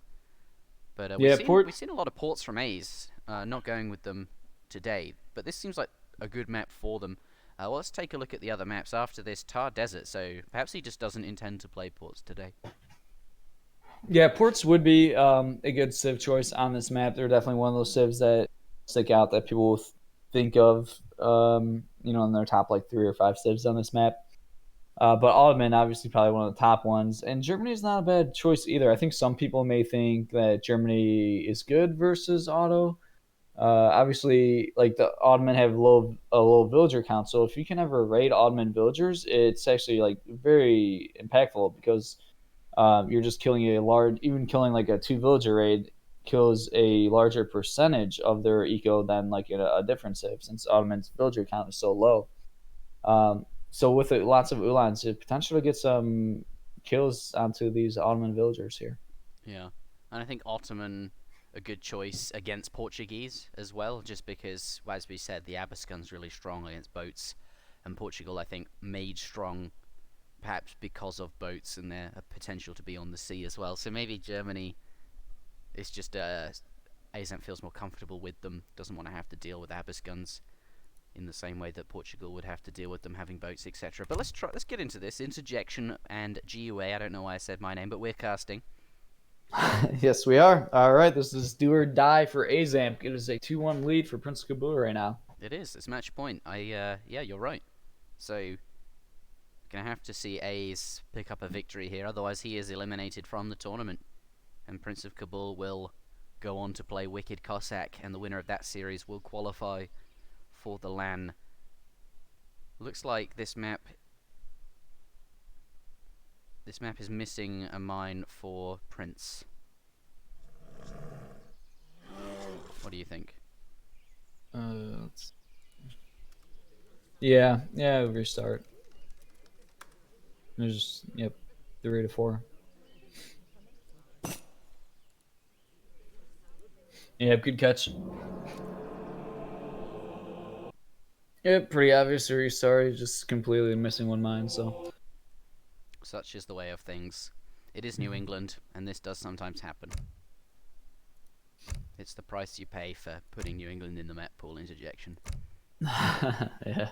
What do you think of the map pool? And be honest, you can no, I do really like it. I'm actually really glad that New England was added to the map pool, just because it's such a unique map. Maybe here's a dono coming in, or a subscription. $5 from Matten. Always entertaining to watch A's play. That's right. It is always entertaining to watch A's play. Yeah, definitely. Yep, thank you for the donation and subscriptions and just the general support. Obviously, even just showing up here and watching. Obviously, the SOC community is really appreciative of it. All right, let's get into this and make sure that the resources are all good. But yes, ladies and gentlemen, welcome to game number 4 in a best-of-5 series. The score is currently 2-1 to PrinceofKabul. It is match point. Aizamk started well in the series, picked up the first game, but since Prince has won 2 in a row. And this map looks like, well, they have 3 mines each, so that's as fair as it gets, I suppose. And yeah, we'll go with this. Although there's a shit ton more hunts for Prince. What do you think? That's actually... let me take a look. Yeah, I think that's actually fine. It's just they kind of look closer to him than they look to A's, but that's just how the map is spawned. Like I mean, obviously that's better, but that's how it goes.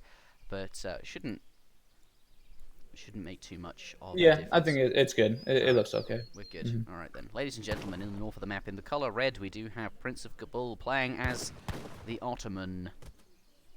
Here he is, Explorer, going straight for the trading post, and it looks like Aizamk gonna come out in this direction as well. He's gonna place down 1, playing as... This guy's called Fred. I was half expecting this to be called Fard, or Lord Raphael, or something. Just Fred. Just Fred. Fred the Explorer. Okay, maybe Aizamk knows a German guy. That's a very German name, right, Fred? Yeah, why not? Yeah, okay. But both players going for an early trading post. Makes sense. But yes, here is Germany in the south of the map, in the color blue, being played by Aizamk. Yeah, so there's this 90 food. I believe both players see it. I believe Aizamk saw it.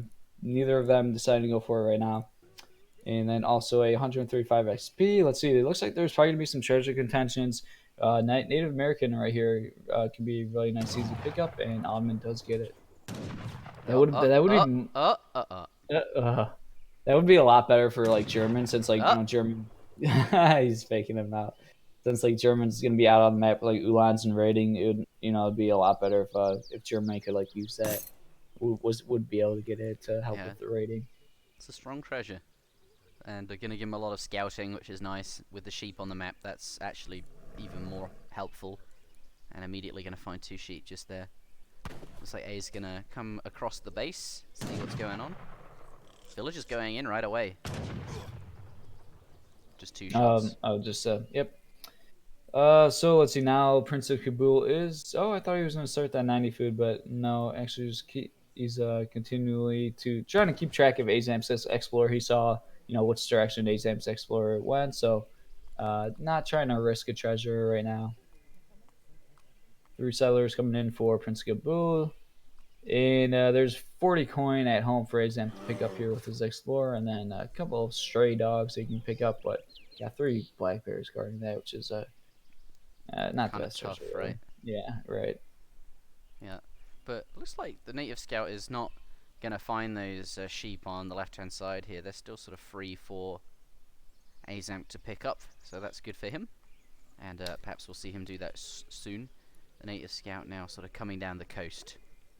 Prince now up to the next stage. And there is with the quartermaster. Okay. And there is a 235 coin treasure behind PrinceofKabul's base, and I believe he's going to sharpshoot one of these guys right now. Yep. So that's really nice, and he's sharpshooting one at 3 minutes, so he could potentially, he can get this treasure by like the 5-minute mark, and just getting like a free 250 coin or 235 coin can really help speed things up. But at the same time, Aizamk is getting 90 food treasure here, so that's nice to pick up. Yep. 90 food, quite nice. Ottoman now going to come out and build a trading post during transition, whilst his crack shot is actually called the sharpshooter. I don't know why everyone calls it crack shot. That's actually the industrial age one that kills a unit, is the crack shot, but you are right, sharpshooter is recharging. That's funny. I said crack. Yeah. That's funny. Interesting. You keep going. Yeah, so we do have another TP coming down for Ottoman here, and 2 forward villagers moving forward for the Ottoman. Yeah, they are coming forward, but they are scouted. I think Aizamk sees them in his line of sight. He's gonna see them now for sure. Does place down a middle TP, so both players gonna have 2 each. Ottoman, yeah, Aizamk. I'm sorry. Go ahead. I was just going to say, Ottoman now up to the next stage, and he's going to have that 400 wood, and we'll see these 2 forward vills drop down a barracks. Looks like he did get all those, Prince did actually pick up all those sheep, so that's pretty good for him. Yeah, and that Ottoman aging, to time 2, age up time to time 2 can be pretty early. Villagers aren't doing anything quite yet, and there we go. Now the forward barracks does come down, and a little bit on the side here. And Aizamk did decide to build his second trading post before his market, but he did now place down a market. No text completed for either player right now. Oh, and Prince is going for the gold treasure behind TC. Well, fighting the pirate is always rough, but you can get his coin. Yeah, honestly, I don't know if I'm should be embarrassed for saying this, but well, okay, I'm not sure. Is he winning this or what?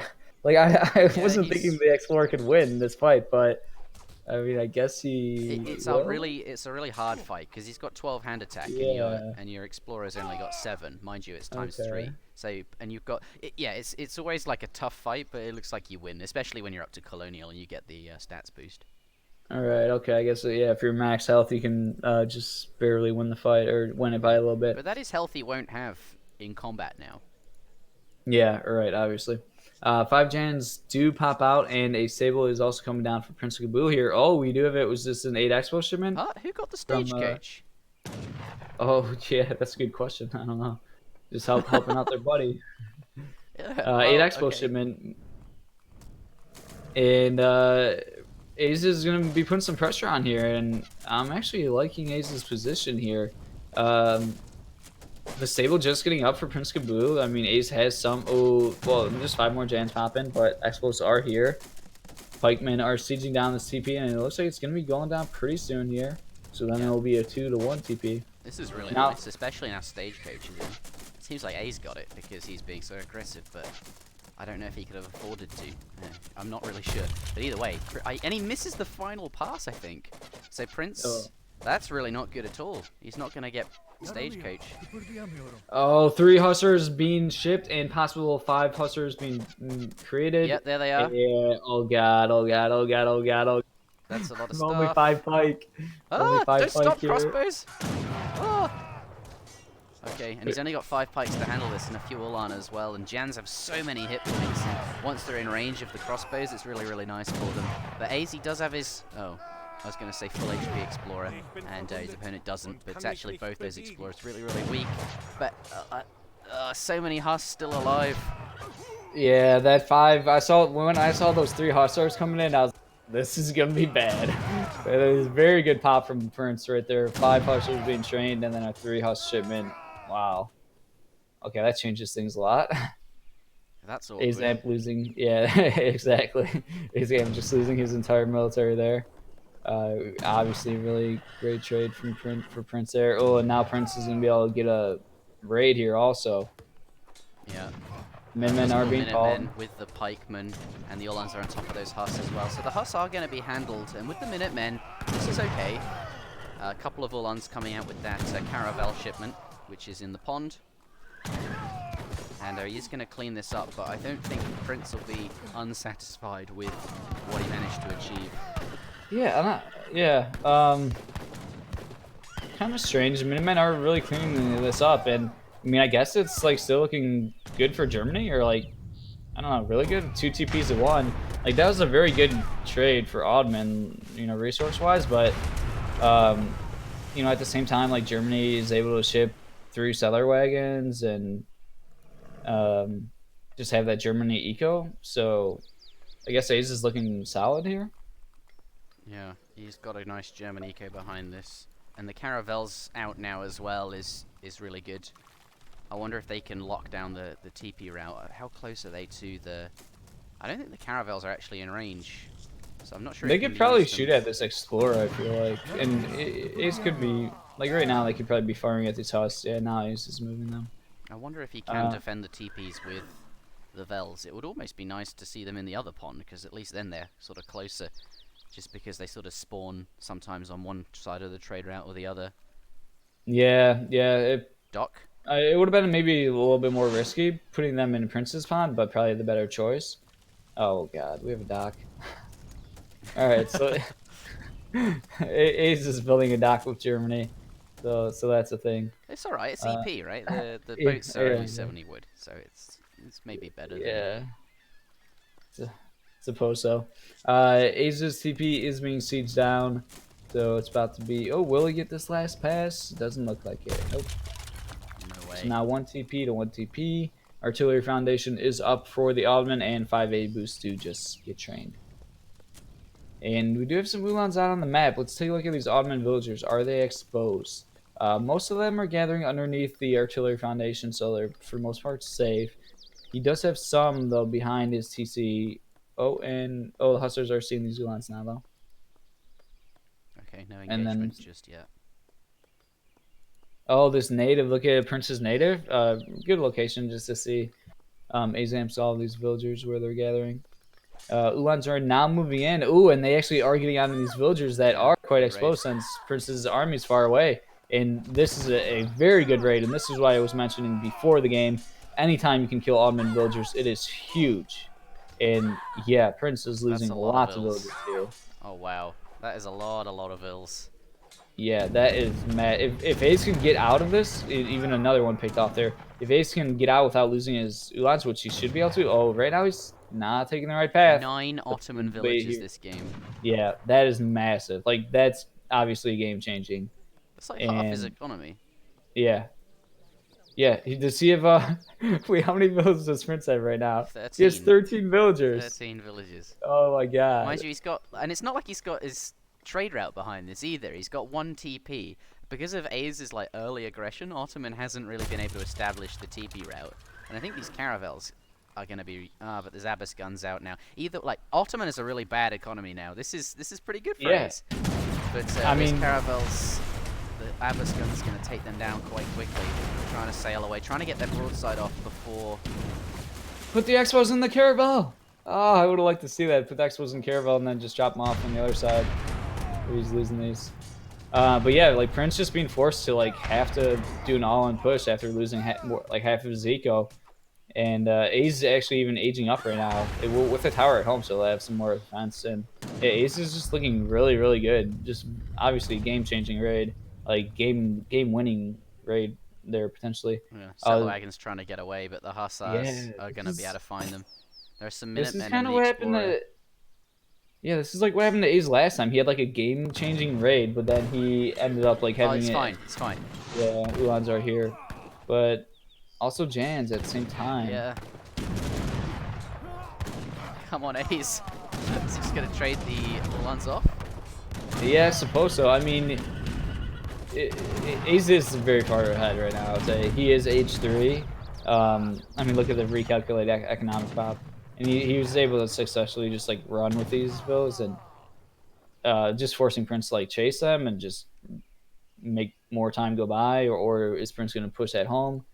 So good job by Ace saving those villagers. And yeah, Ace is looking pretty solid here. Oh, the classic one galley shipment.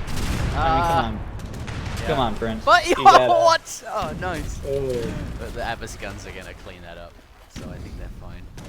Yeah, people like sometimes complain about like I don't know getting like the one boat shipment, but if you've been playing this game long enough, like that's on you. If you get a one galley ship there, that's your fault. You know, you That's need to know where to put the flag. yeah. Well, yeah. That's fair. That is kind of sketchy. That one there. I feel like there's a slightly bigger body of water just to Yeah, the I mean, south. right. It's maybe like you should be able to get two from that shipment point, but you gotta know like you should always just be over safe and like overconfident and just put it in a spot where obviously two Yeah. warships can fit.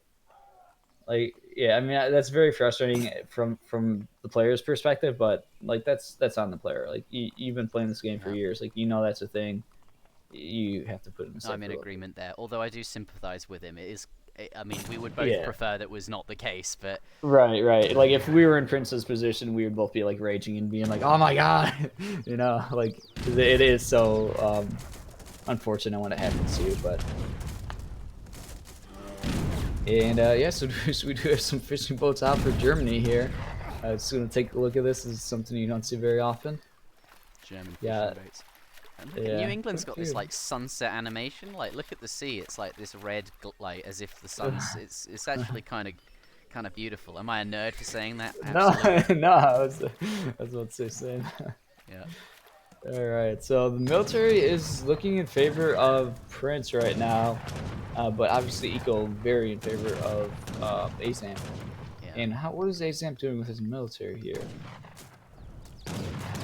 Let's see, Trying to we're clean gonna up have. his TP and deny even more eco. And I really like that scout just sort of going forward to see anything coming. Oh, that's good. Okay, A's moving his villagers, pretty good timing. Oh, now he's hiding them, and he's Ah! not gonna get away with it. This Ah! native family there. He's got Yeah. war wagons in queue. I think they're about to pop. But there's a lot of Jans next to that, which is kind of awkward. Villager gets executed. And a lot of them being... Yeah, I a lot of mean, these gonna go obviously down. rough. You don't want to be losing these villagers, but it's still a very large eco lead for A's. But yeah, definitely a tough loss there. Ah, Jaegers. Jaegers, that's what he's going to need. There's not too many Hussars there, and there are enough war wagons to handle them. This means the Jan's going to have to get back. Looks like he's doing a good job of focusing down. Oh no, I thought that was an Abyss gun. Yeah, Jaeger's really good shipment here. Not much to deal with the Jaegers at all from Prince's army here. And meanwhile, like Ace is actually just like sieging down Prince's military buildings very slowly, but getting the job done.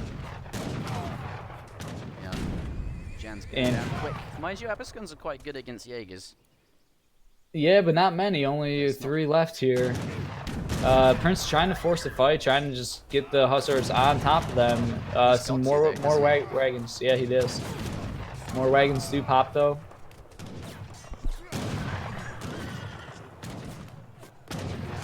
Hussars are now being eliminated though, and Ace is just gonna be able to clean this up.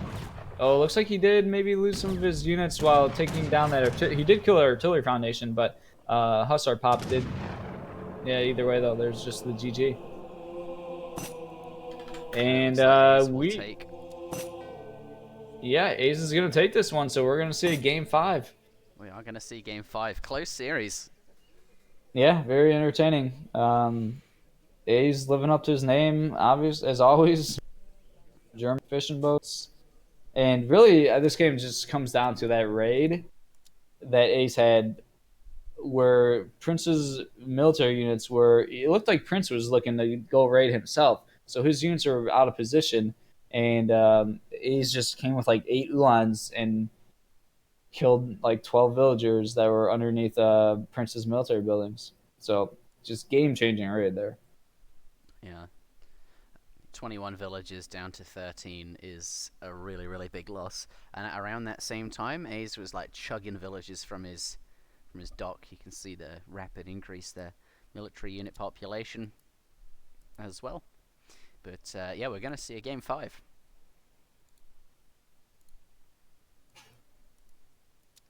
All right, let's do this.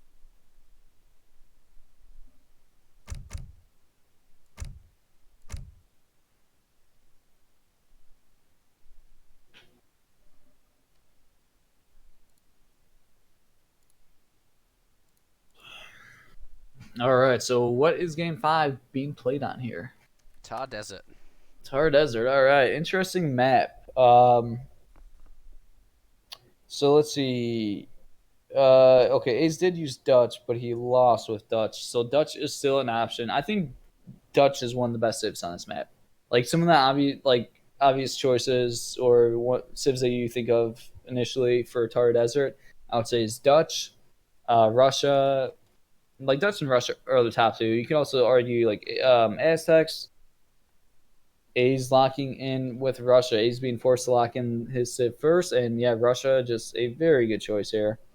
Um, Prince is a very well Dutch player, I believe. Yeah, I'm pretty sure I've seen him play Dutch quite a bit. So he could go Dutch here. Russia's definitely an interesting matchup. Um, he may not.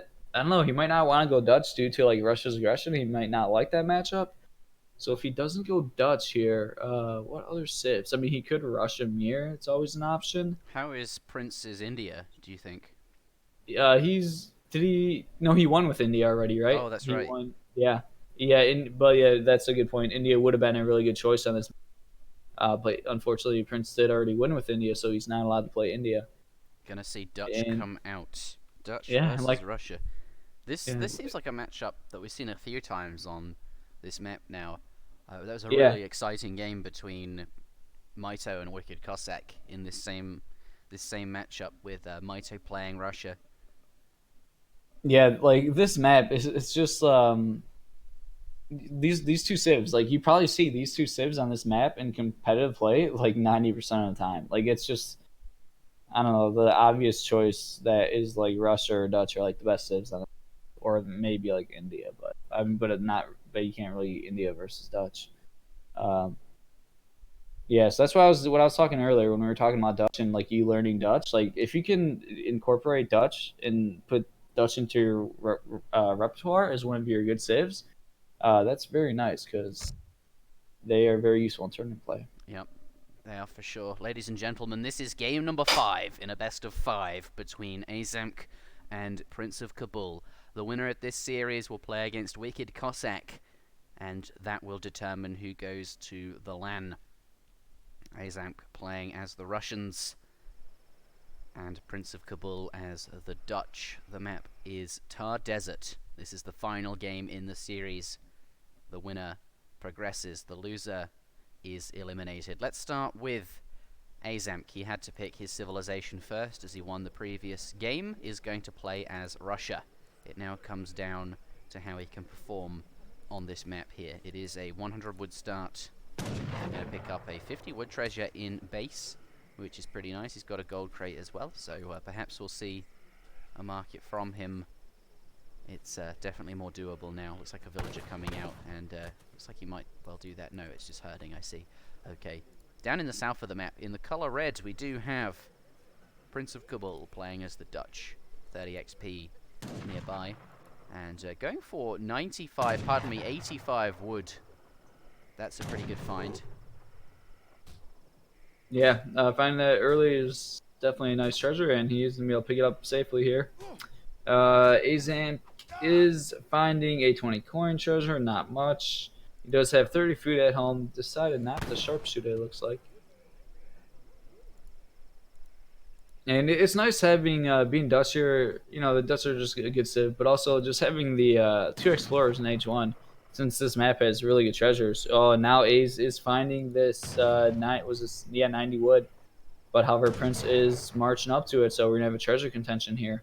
Yeah, this could be dicey. I don't think Prince has been Oh, and spotted the by sharpshoot A's. does go off. So yeah, Azam did use his sharpshoot, so he's committed to this treasure. Yeah, and it looks like Prince is going to get that. Prince's explorer just standing straight up, just chilling. He sees it, Now crack getting shot it. coming in, and he Ooh. does get that. And he's going to leave. Wow. His HP is taking quite a lot of damage as well, so it wouldn't even be worth going into hand combat, especially with the Dutch envoy. So Prince having an absolutely exceptional start. Two really big wood treasures. He is going to have absolutely no problems constructing that bank in Age 1, and even bringing the envoy across the map just to get involved here. It doesn't snare, but it is going to add in a bit of extra damage. Well, actually, one hit. That's not too much extra damage, but still, playing very safe, bringing it back, right? Had they gone into hand combat, the envoy would be really, really useful. Sorry, Yerishik, too fast for you. Is that the name, or let's see? The explorer name is Yerishik. Oh, the explorer, which one? Oh, yeah. Yep. That's funny. Yeah, I mean, that very good start for PrinceofKabul. Which I believe is yes in Russian. Yeah, getting net was a 90 wood and an 85 wood. That obviously feels really good in Age 1. And when your opponent, like for A's, you know, that's got to feel so bad. When you see your opponent pick up a 90 wood and an 85 wood, like your mentality and like hopes for the game, can just like skyrocket down. Like that's such a, it affects your mental game, so much. You gotta like stay on top of it. But I heard you on stream. You were like, "You've got to not let these things get to you," or was that about mistakes? I think that was about mistakes. Yeah. Well, like both, right? Like when you make little mistakes, or like when your opponent gets like in 90 wood and 85 wood. Like it's so easy as a player to like be like, "Oh, well, like that's stupid. Like it's already game over," and like like partially give up mentally. And it can really affect your gameplay. So you gotta stay on top of it mentally, definitely. Yeah. And now even a 65 coin for Prince. Like, look at these treasures for Dutch. Hey, let's throw Dutch 90 wood, 85 wood, and then 65 coin. Like, that's amazing. That's pretty insane, right? He's gonna be feeling really, really good. Bank already coming down, and he's gonna easily have the gold he needs to get that first villain queue. So I think Dutch are gonna be really, really pleased. But villagers now coming out for Aizamk. That was only Age 1, but it was a very nice Age 1 for Prince. 3 vills coming forward to construct that block. Prince is also getting another 55 coin. Like his treasures, his Age 1 is like absurd, incredibly good. So yeah, Prince obviously has to be feeling really good here. Azam's villagers are moving forward here to drop down this blockhouse. No hunt really near them. There was maybe this hunt initially, but Prince started hurting this hunt. It's actually a very actually insane for Prince as well. Like the hunts are all behind his town, right? Like just look at them. This is so good.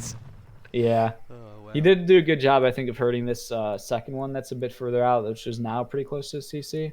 Yeah. And this blockhouse placement just looks so like funny and weird for Ace. Like, look how barren this land is. There's like no trees, no hunt.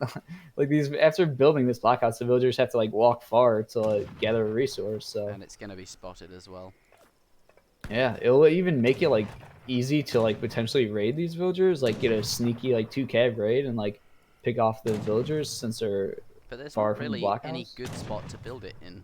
Like there's no hunt to guard or anything like that. So it seems like a kind of awkward placement, but this seems like a good spot given the options.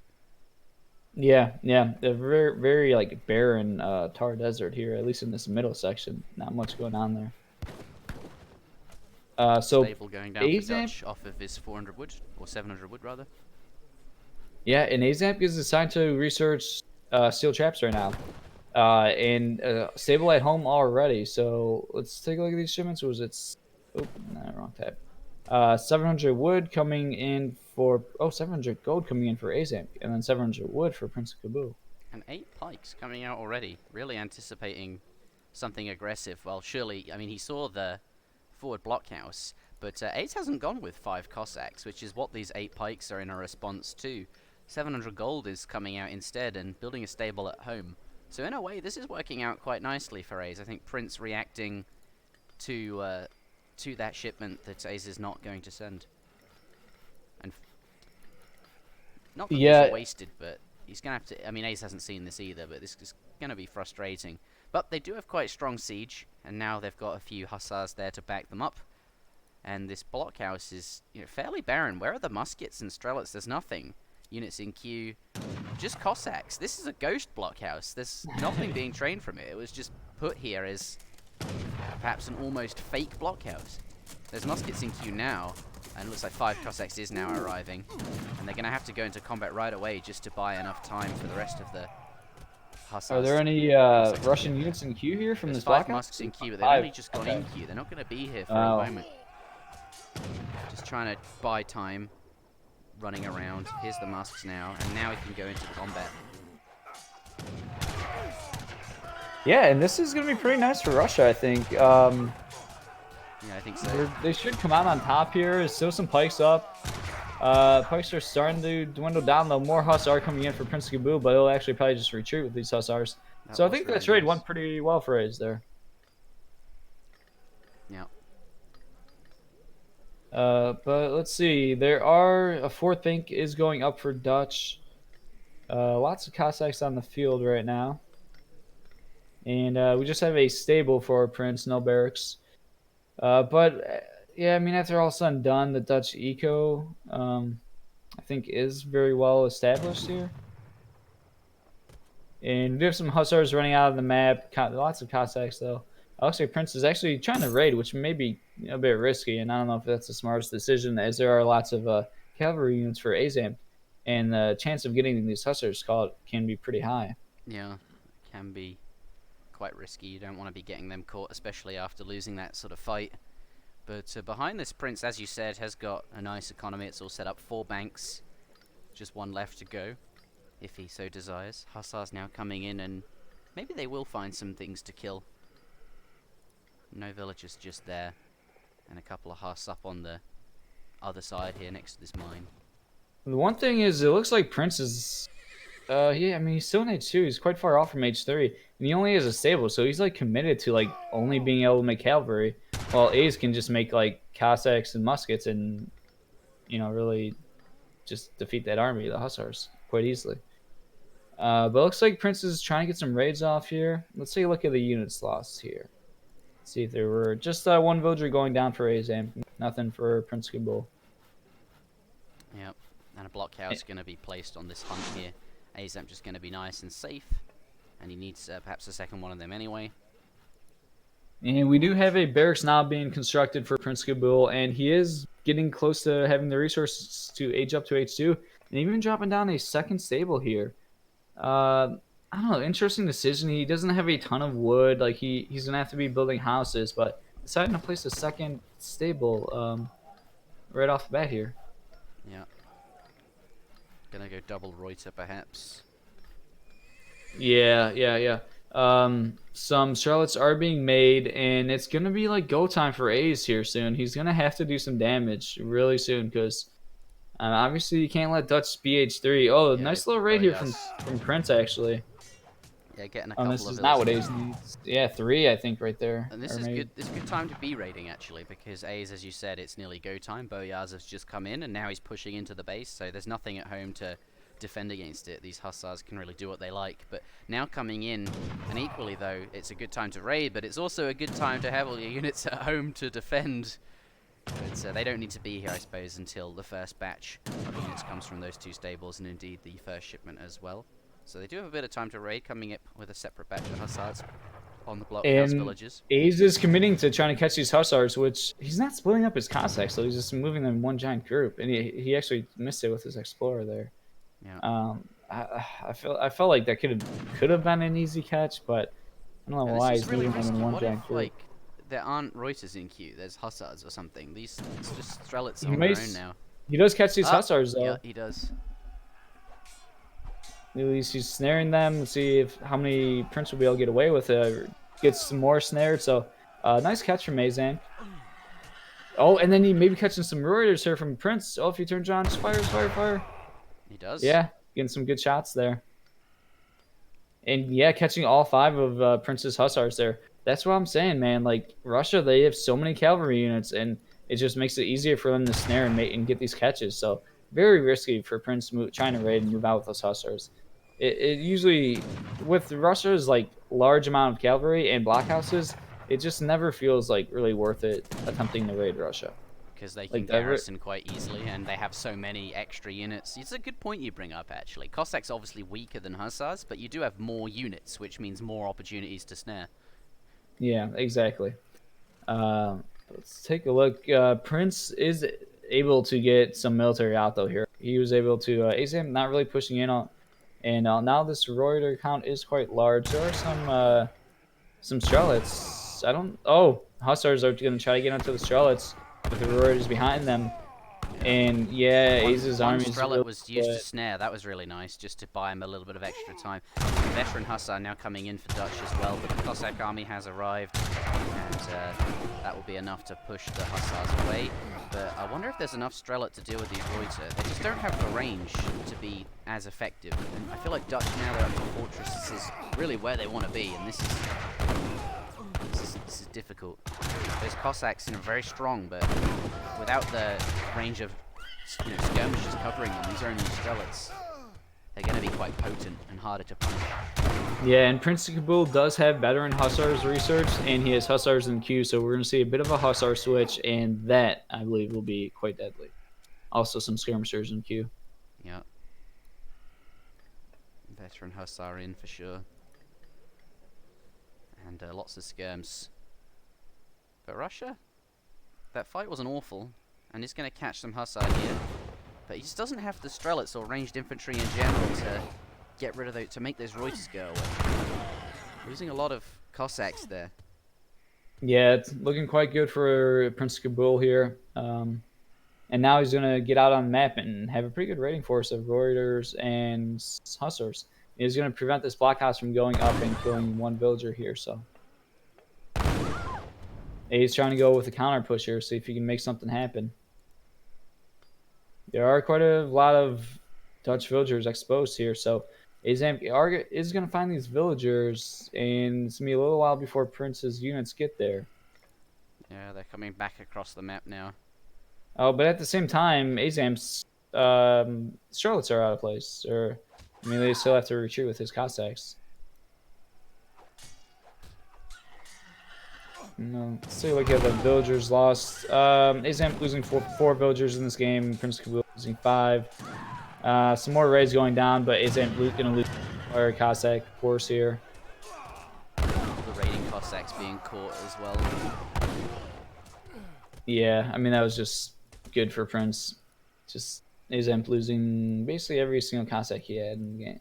And now Aizamk behind in military population. He is slightly ahead in eco, but he is an entire age behind. So Prince Kabul is looking pretty good here. Yeah. Lots of veteran hussars out on the map now. Very few skirmishers, so it's mainly veteran hussar composition and some Reuters. It's looking pretty good for Prince. Even ecos, even military Yeah. pop, but being up a whole extra age. And now cavalry combat coming in as well. Looking very solid for Dutch with that big, massive cav. In fact, that's everything he has is cav. Hussar, Reuter.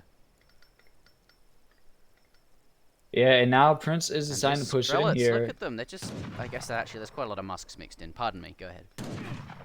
No, this is looking scary. I mean, this Dutch army is just pushing, going straight in here, and we're gonna see a big engagement here. Yeah. Prince maybe just gonna retreat here, taking a lot of shots, forcing Ace to pull his villagers off of resources a little bit. Prince not trying to commit. He knows he's got the lead. He doesn't have to do anything crazy and lose his husk to a bunch of muskets, or he can play it safe and just continue to progress with the lead that he currently has. Yeah. 600 coin coming in from Aizamk. He's already got quite a lot of coin. I wonder if there's just not much else to send. There is 700 food in his deck, but instead going for coin here. Perhaps he's saving to age? He's not got anything in queue. Yeah, that's got to be his game plan. I would have... Well, he was housed, so... True. Yeah, I mean, it's looking rough. He's floating lots of resources in an awkward position where, like, he probably needs to make units, but he's also, like, floating res to age. And he's, like, low on wood and kind of housed, so... Losing a few vills there as well. Lost 8 vills, and Prince has lost 7. Yeah, Ego is tied, but like we've been saying, Prince's entire age ahead in this, been an entire age ahead for a long time now, and each player, are sending shipments, and all the shipments for A's are age 2 shipments, which aren't that great, and every single one, and while all the ones are age 3 for Prince. Yeah, this is Prince's a 3rd age 3 shipment, so, and now Cav Combat in for PrinceofKabul. Oh, there is a Cossack raid on the bottom. Yeah, nice little raid there. Pick up a couple villagers, but the Reuters are coming back, so can trade off at least some of the Cossacks here. Probably losing all of them, honestly. So it's essentially, I don't know, like a 7 Cossack trade for like 3 villas. Or 4 maybe. Fortress though. And he's got lots of gold. So it won't be long before he can get those veteran upgrades in. Veteran Strelets almost in now. 8 skirmishers coming out for Dutch. That's honestly quite a scary Dutch mass, and now this 3rd blockhouse of the game gonna go down for A's. Yeah, A's is just kind of falling more and more behind as this game progresses. And now house is being lost, and this is like what you want to do when you're in Prince's position. This is like how you want to play the game. You have a lead. You don't have to do anything crazy and like and make a mistake and throw your lead. You just play it smart, play it safe. Pick off a blockhouse here, pick off another blockhouse, kill 2 houses for free. Just makes Aizamk get housed, and this is how you want to play it when you're in Prince's position. Yep. Just playing it smart. No need to risk anything. But equally though, I feel like A's strength is being left alone and able to prepare silly unit pops. But I don't think he can necessarily do that today. Losing A's is the... A's deck. He's got 9 Manchu in there, but he's not nearly anywhere near the coin. And he's got a lot of food, but no way to like pop a batch of units. And now skirmishers, a fair amount of skirmishers are out on the map. They're able to start doing some damage and just sieging more houses, kind of for free.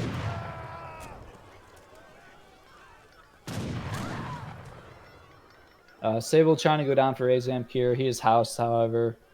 And A's just forced into this corner of the map with all of his villagers just gathering in this one location here. Not like, oh, he's got 7 villagers on food somewhere. On these elephants. And that stable is gonna get denied. 2 Falcons do come out for Aizamk as shipments, but there are lots of husks on the field. It is definitely looking tough. Yeah, we got half of the Russian eco walking somewhere, throwing down another blockhouse. Oh, and then another forward blockhouse for A's. Yeah, some helps, random helps. Why not? Well, with the Falcons, I guess I don't know. It's obviously Ace's logic. I just shipped Falcons, so he's got a bunch of husks. So let me try to make something to protect these Falcons from hussars. And yeah, I think he was building that stable, hoping to probably get more cavalry archers out, but unfortunately, was sieged down right away.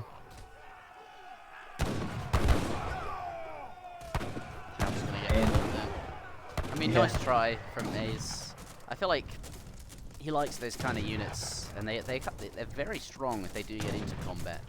It's very much Aze's style, but being caught where they are, out in the open, it's not ideal. Yeah, definitely not. And yeah, we're just seeing a giant Dutch army. Dutch is about to be 200 population. Whenever a Dutch is like 200 pop, you know, their villager population only takes up 50 population room, so they can have more military. Um, yeah, I don't blame A's. Obviously, looking very very poor for him, but game 5 in a tournament where he has a chance to qualify, so you know what, no reason to quit until you're like absolutely dead. Yeah, and that's the right answer from Prince. No need to Yeah, take oh, yeah. any risks at all, even if Yeah. you just need to be 100% certain. Right, exactly. Yeah, like both we, and I hate sometimes when like Good players. taunt though, yes, that's clever. Use that more in game. Why aren't you attacking me? And bait your opponent in. Right, It's yeah, so yeah. scary to go underneath Aizamk, right? You don't just you never want to go underneath Aizamk's TC because you always worry he's got some kind of nonsense timing prepared, and you're just gonna get popped with hundreds of units. Yeah, definitely. Yeah, that's Aze's strength. He seems to make some magical things happen with some unit pops. Uh, yeah. Yeah, that was so funny. The last game when A's was the British or the previous one. Like his army just did not resemble a British army. He had like 40 units and there's like skirmishers and like I don't know, just non like British units. It just looks so funny for me. Yeah, it's not British at all. I think what Prince is waiting for is 200 pop, and then once that's in, as well as infantry combat, that's Yeah, the he's gameplay aging time. right now actually even. Okay, and Yeah, that I makes a mean, lot of sense too. He's basically 200 pop now, and once you get that, if your opponent comes at you, you've got all the army you could need to help defend, and that's like that seems like the best time to get away with going up. And with this superior eco, he can get his guard upgrades in. yeah, obviously, as a caster's and viewer perspective, we can always see, what they see, so we always like can just have a better judge of the game. But both these players are playing it like exactly as they should. Like we were saying earlier, this is game 5. In a tournament where they have a chance to qualify, to win money and play at a LAN event. So Prince being like overly safe because he has a really large lead, so there's no reason to like risk it in any crazy way. And A's just not resigning because maybe in some crazy way he can get an awesome like unit catch and come back or something. So yeah, both players just playing it out. Yeah. I'm aging. He's even just gonna give it away. Brilliant. But this is I get Ace probably knows he's not in a great spot, but it makes sense to stay in until you're absolutely forced to give up, until it's obvious that you cannot continue playing. But here, like, he's still got all his villages, and in theory this could go on forever, right? Like maybe Prince never actually does push in, and at some point A's somehow gets to 99 villages and is fully switched onto mills and plantations. I don't know. I don't think it's gonna go there, but I don't blame A's for not quitting yet. He's not been forced to do so just yet. Yeah. Is there an artillery foundation anywhere? Yes. For Let's take a Russia? look at all Why units. does this guy have 4 cannons? Where's the artillery foundation? Was it killed at some point? Oh, he's up to industrial. He went with the Tycoon. Oh, okay. I was like so confused. I'm like, oh yeah. I was like, how's A's this is guy 4 spawning cannons? cannons in. That's hacking the game, yeah. No, of course not A's, but yeah, it just looks Yeah, so funny. there's the Like, two what? Falcon shipment and the Tycoon politician. Yeah. Oh, and we have a saloon, and yeah, this is like the one thing. Like I was saying, you just pray and like hope for a crazy unit catch, and like the saloon would be like the one way to get like. Mamelukes! Oh, baby! Yeah. He hit the gold, the jackpot. That's exactly what he needs to see. Oh, hot right. damn. Ace has got the Mamelukes. But that's a scary army with cavalry combat, infantry combat, guard upgrades for skirmishers, guard hussar, and guard Reuter about to come in here, Carabiners. Yeah, when you can go H4 and get like 3 guard upgrades simultaneously, basically, you probably got a pretty good lead. This is what you were saying earlier. I'm not attacking you until I'm absolutely sure I won't fuck it up. And this is what he needs. 200 pop with all possible upgrades. Yeah. And cannons going down, unfortunately, here. It would have been nice to see a timing of like these Mamluks pop and like A's getting near 200 population and then seeing that engagement, but not gonna happen exactly. No, he doesn't even have a Mameluke. Oh no, that's unfortunate. We're not going to see any Mameluke pops today. But yeah, a lot of units here. GG. Yeah. Aizamk, he now knows he has now been forced into submission. Let's give him the grats. And that does mean Do Me Proud versus Dodger. Yes, that's right, Wicked Dodge Sack. It will be PrinceofKabul versus Wicked Cossack, and the winner will go to the LAN.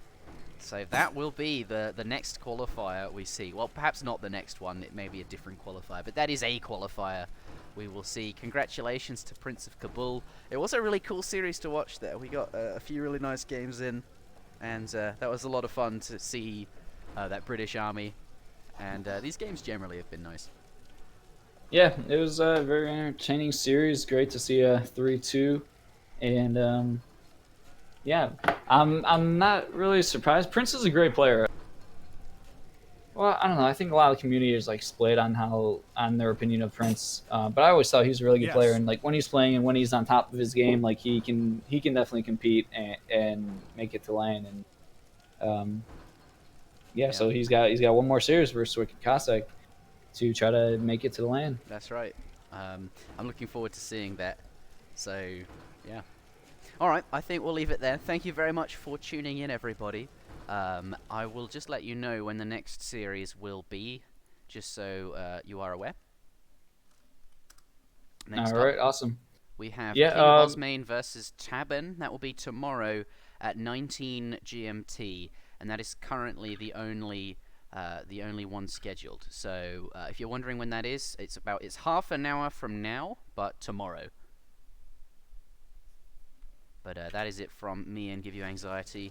And yeah, thank you very much for tuning in, everybody.